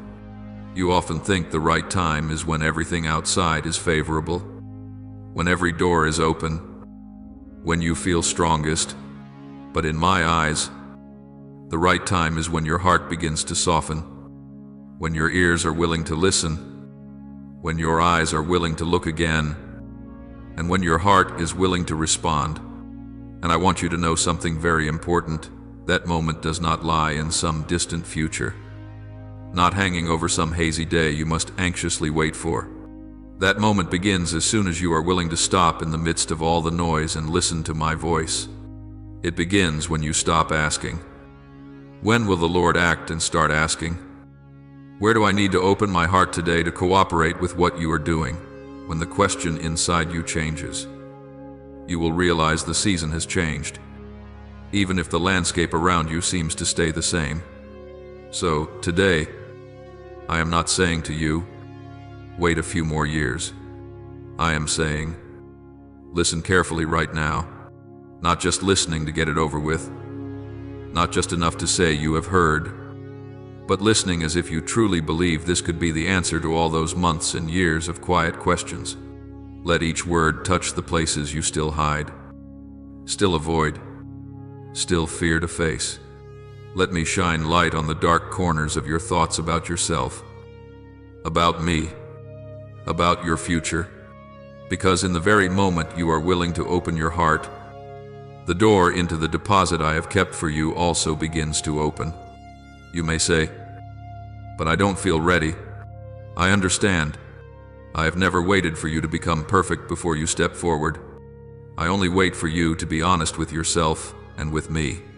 The readiness I look for is not the absence of fear, but the courage to move forward even while you are still afraid, not having everything in place, but daring to begin with what is already in your hand. I come to remind you that my part is already prepared. Your part is to learn how to trust, how to open your heart, how to respond.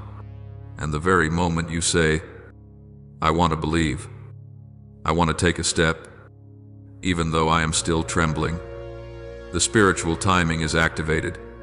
From this moment on, every thought you nurture, every word you speak, every small action you choose can become a yes or a no to my invitation. I do not force you. I do not threaten you.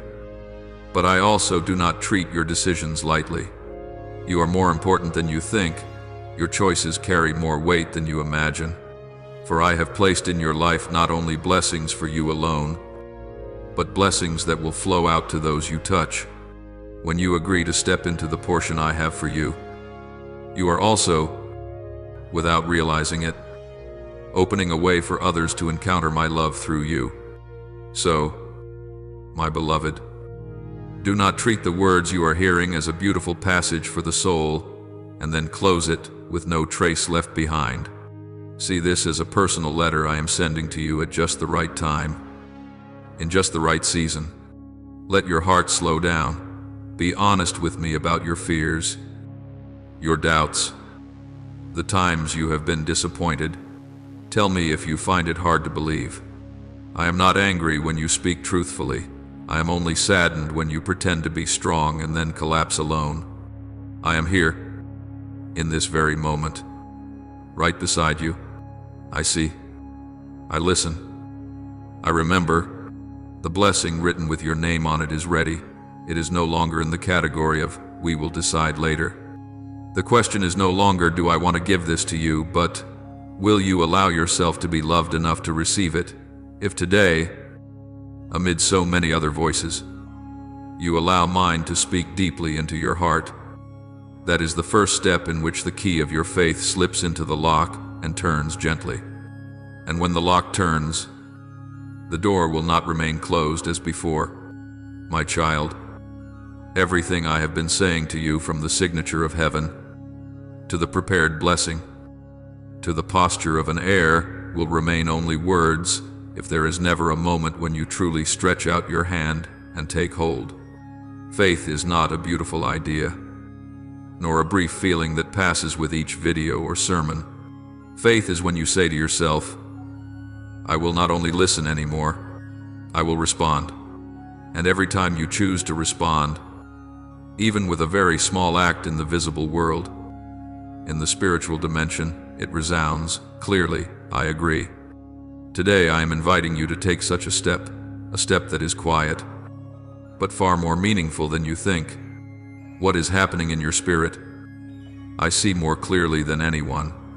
There have already been stirrings, hardened places being touched, corners of your heart that once seemed shut, suddenly opening a little. I do not want these movements to fade away unused. I want you to seal this moment with something concrete, tangible, visible, so that from now on you yourself will remember, that was when I chose to stand with what the Father spoke.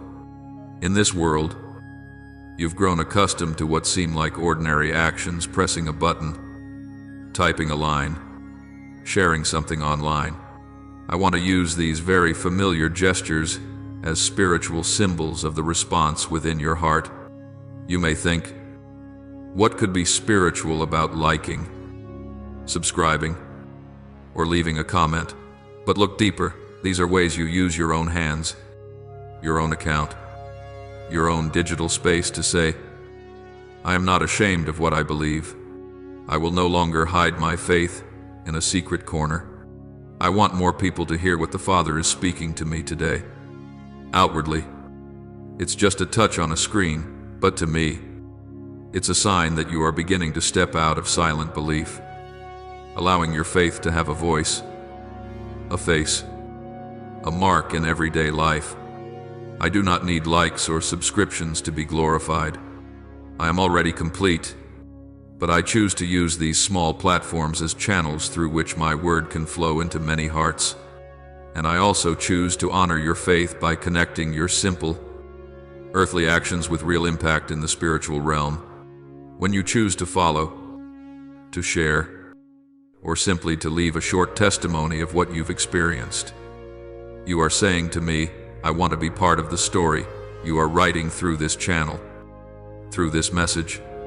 You are no longer just a viewer, you are a participant. And once you take your place as a participant, you will experience me working with you and through you in ways you never have before. Imagine this: somewhere out there, someone weary and lost, standing at the edge of despair just as you once were, might come across a piece of content. They may not even know how to pray or what to call me, but the message they encounter may appear before their eyes because of a few simple clicks made by others before them, those who allowed the algorithm to record. This message deserves to be shared. You may not realize it, but your one small click might become the link that draws a wandering soul closer to the truth they need. I see all these connections, even when your eyes cannot, and I rejoice when your faith steps beyond the walls of private life and begins to reach those you've never met. I also want you to understand this: not every online action carries spiritual weight. But when your heart has been touched by me when you're here, not by chance, but by my leading, then, at that very moment, your small actions begin to take on new meaning. They are no longer mindless habits, but deliberate choices. I stand with the light. I choose to nurture what is good. I choose to send words of life a little farther. I cherish these things, because they show your faith is not asleep. You must also hear me clearly. I will never shame those who dare to put their trust in me.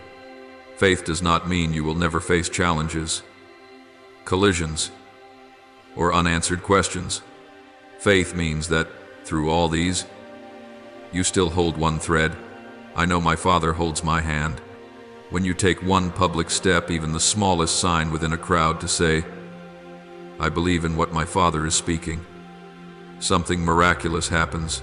The shame that the enemy planted in your heart about your faith begins to dissolve. You no longer feel embarrassed to speak of me.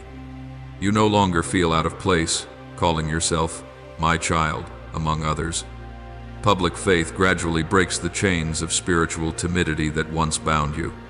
Today, I'm not just calling you to believe quietly within. I'm encouraging you to mark this moment with a clear choice. Don't delay.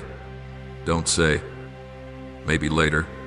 Every time you postpone obedience, you give fear a little more power over your life. But every time you say, I'll do it now, your faith gains another step forward. I am not asking you to do something grand or beyond your ability. I only ask you to begin with what you can do right now to affirm that you value what I am saying, that you see the spiritual worth of this message, and that you want it to go further, not stop with you. You may think, such small actions don't matter, but remember, I once used a boy's simple meal to feed thousands. I have always used little things to do great wonders. Day by day, I use seemingly ordinary steps to open new paths in my children's lives. I do not look for greatness, I look for readiness. When your heart is open, even the smallest thing you do becomes a seed, and any seed placed in my hand is never meaningless. From this day on, I want you to see every act of obedience, whether in daily life or online, as a stroke of ink in your spiritual signature, a word of encouragement, a moment of testimony, a time you stand up for what is right, a click to share so that a friend might hear. My word, all are strokes you add to the covenant between you and me. Each stroke declares, I am not just a receiver, I am a bearer. I am not just an observer, I am a participant. And those who choose to participate are the ones who see my movement most clearly. If right now there's a small struggle in your heart, half wanting to move, half still hesitant, know that I see that battle. I don't condemn you for it, but I don't want you frozen in hesitation either. For delay, over time, dulls the spirit, making your heart slowly unresponsive to my voice. So when you are still moved, still aware that I am speaking to you, that is the best time to decide. Not for the algorithm, not for the person behind the screen, but for your own spiritual future. I know there were moments in your life when you almost obeyed, almost changed, almost did something for me, but stopped because of fear of what others might think. Today, I give you another chance not to almost, but to truly act. You can't change the past, but you can choose how to respond now. If you rise up in your heart, if you let your yes take shape in even a small action, you break a portion of the power that delay has held over your life. That breaking, I will continue with you, turning today's small steps into greater ones in the days to come. Do not think that I treat your faith like a transaction. You do this, then I will give you that. No, I do not trade with you. I give to you by grace, but I need a place for that grace to flow. Faith is the door you open to receive what I've already prepared. When you do nothing, it's not that I withdraw my hand, it's that you've kept the door shut. When you act, even in the smallest way, you begin to open that door. I will not force my way in, but I will step through the very space you allow. That is why I urge you to do something, not just feel something. See this moment as a milestone, the day you don't just hear that faith is a signature, but actually take the pen and sign through your actions. From now on, whenever you look back, you'll remember that was the moment I stopped hiding my faith in secret. That was when I began to let my faith speak, move, and engage. And soon, you will find doors once thought locked beginning to open, not because your click held magic, but because the obedient heart behind that click reached me. Before this world was formed, I had already thought of you. I had already written you into my grand story. And today, out of countless things you could have scrolled past, you stopped here, reading these words. That is no coincidence. I don't want this encounter to be just another moment of emotion. I want it to be a turning point, however small, in your journey. I have already signed my part. Now I gently but clearly invite you, sign yours, right now, through a concrete action, through a response that goes beyond thought. I am waiting not to judge, but to gather every small step you take and weave them into a new path, where you no longer live as one standing outside, but as one who fully steps into all I have prepared for you since the beginning. Now, I invite you to quiet your heart and lift to me your most honest prayer from the deepest place within you. Almighty God, who sees through my heart more clearly than I understand myself, today I come before you with a soul still bearing scars, with walls I've built out of fear of being hurt again. I confess that at times I chose to close off, to stop hoping, to protect myself by expecting nothing good, but in doing so, I shut the very path of blessing you longed to pour into my life. Lord, touch those walls, those layers of defense built from painful memories, from others' words, from moments I felt abandoned. Help me to open, little by little, to believe that when I lower my guard, you will not leave me exposed, but will cover me with your love and protection. Give me courage to step out of my hardened comfort zone, to let my heart become tender again to your voice, to embrace light instead of clinging to familiar shadows.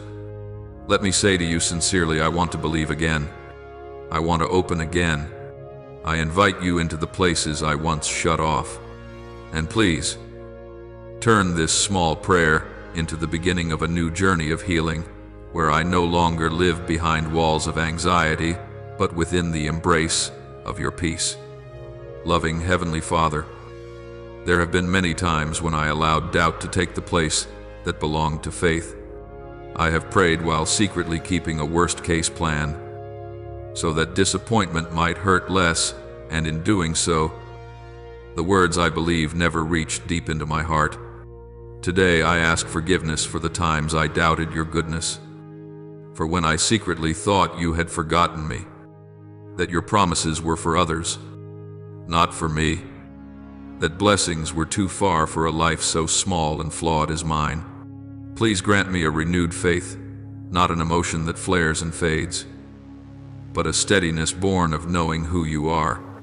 Help me trust you more than I trust circumstances, history, or the negative voices around me. Teach me to speak life, so that my lips no longer spread complaint, despair, or self-belittling, but declare your truth over my life.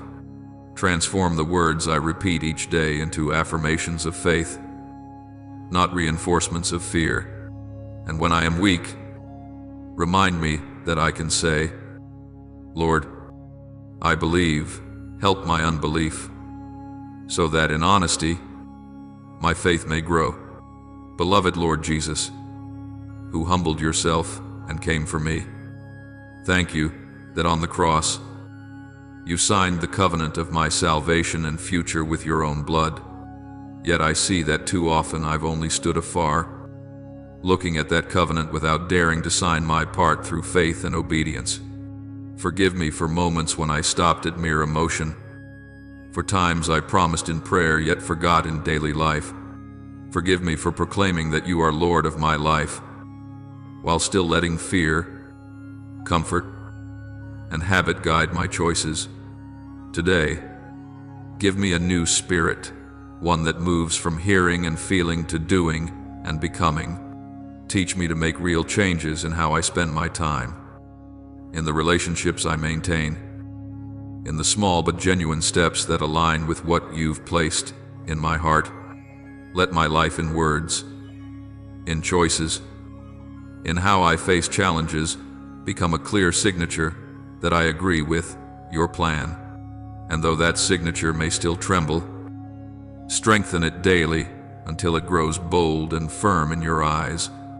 Almighty and gracious God, I bow in gratitude for before I knew you, before I knew how to pray, before I realized I needed guidance, you already saw me, thought of me, and wrote my name into your loving plan.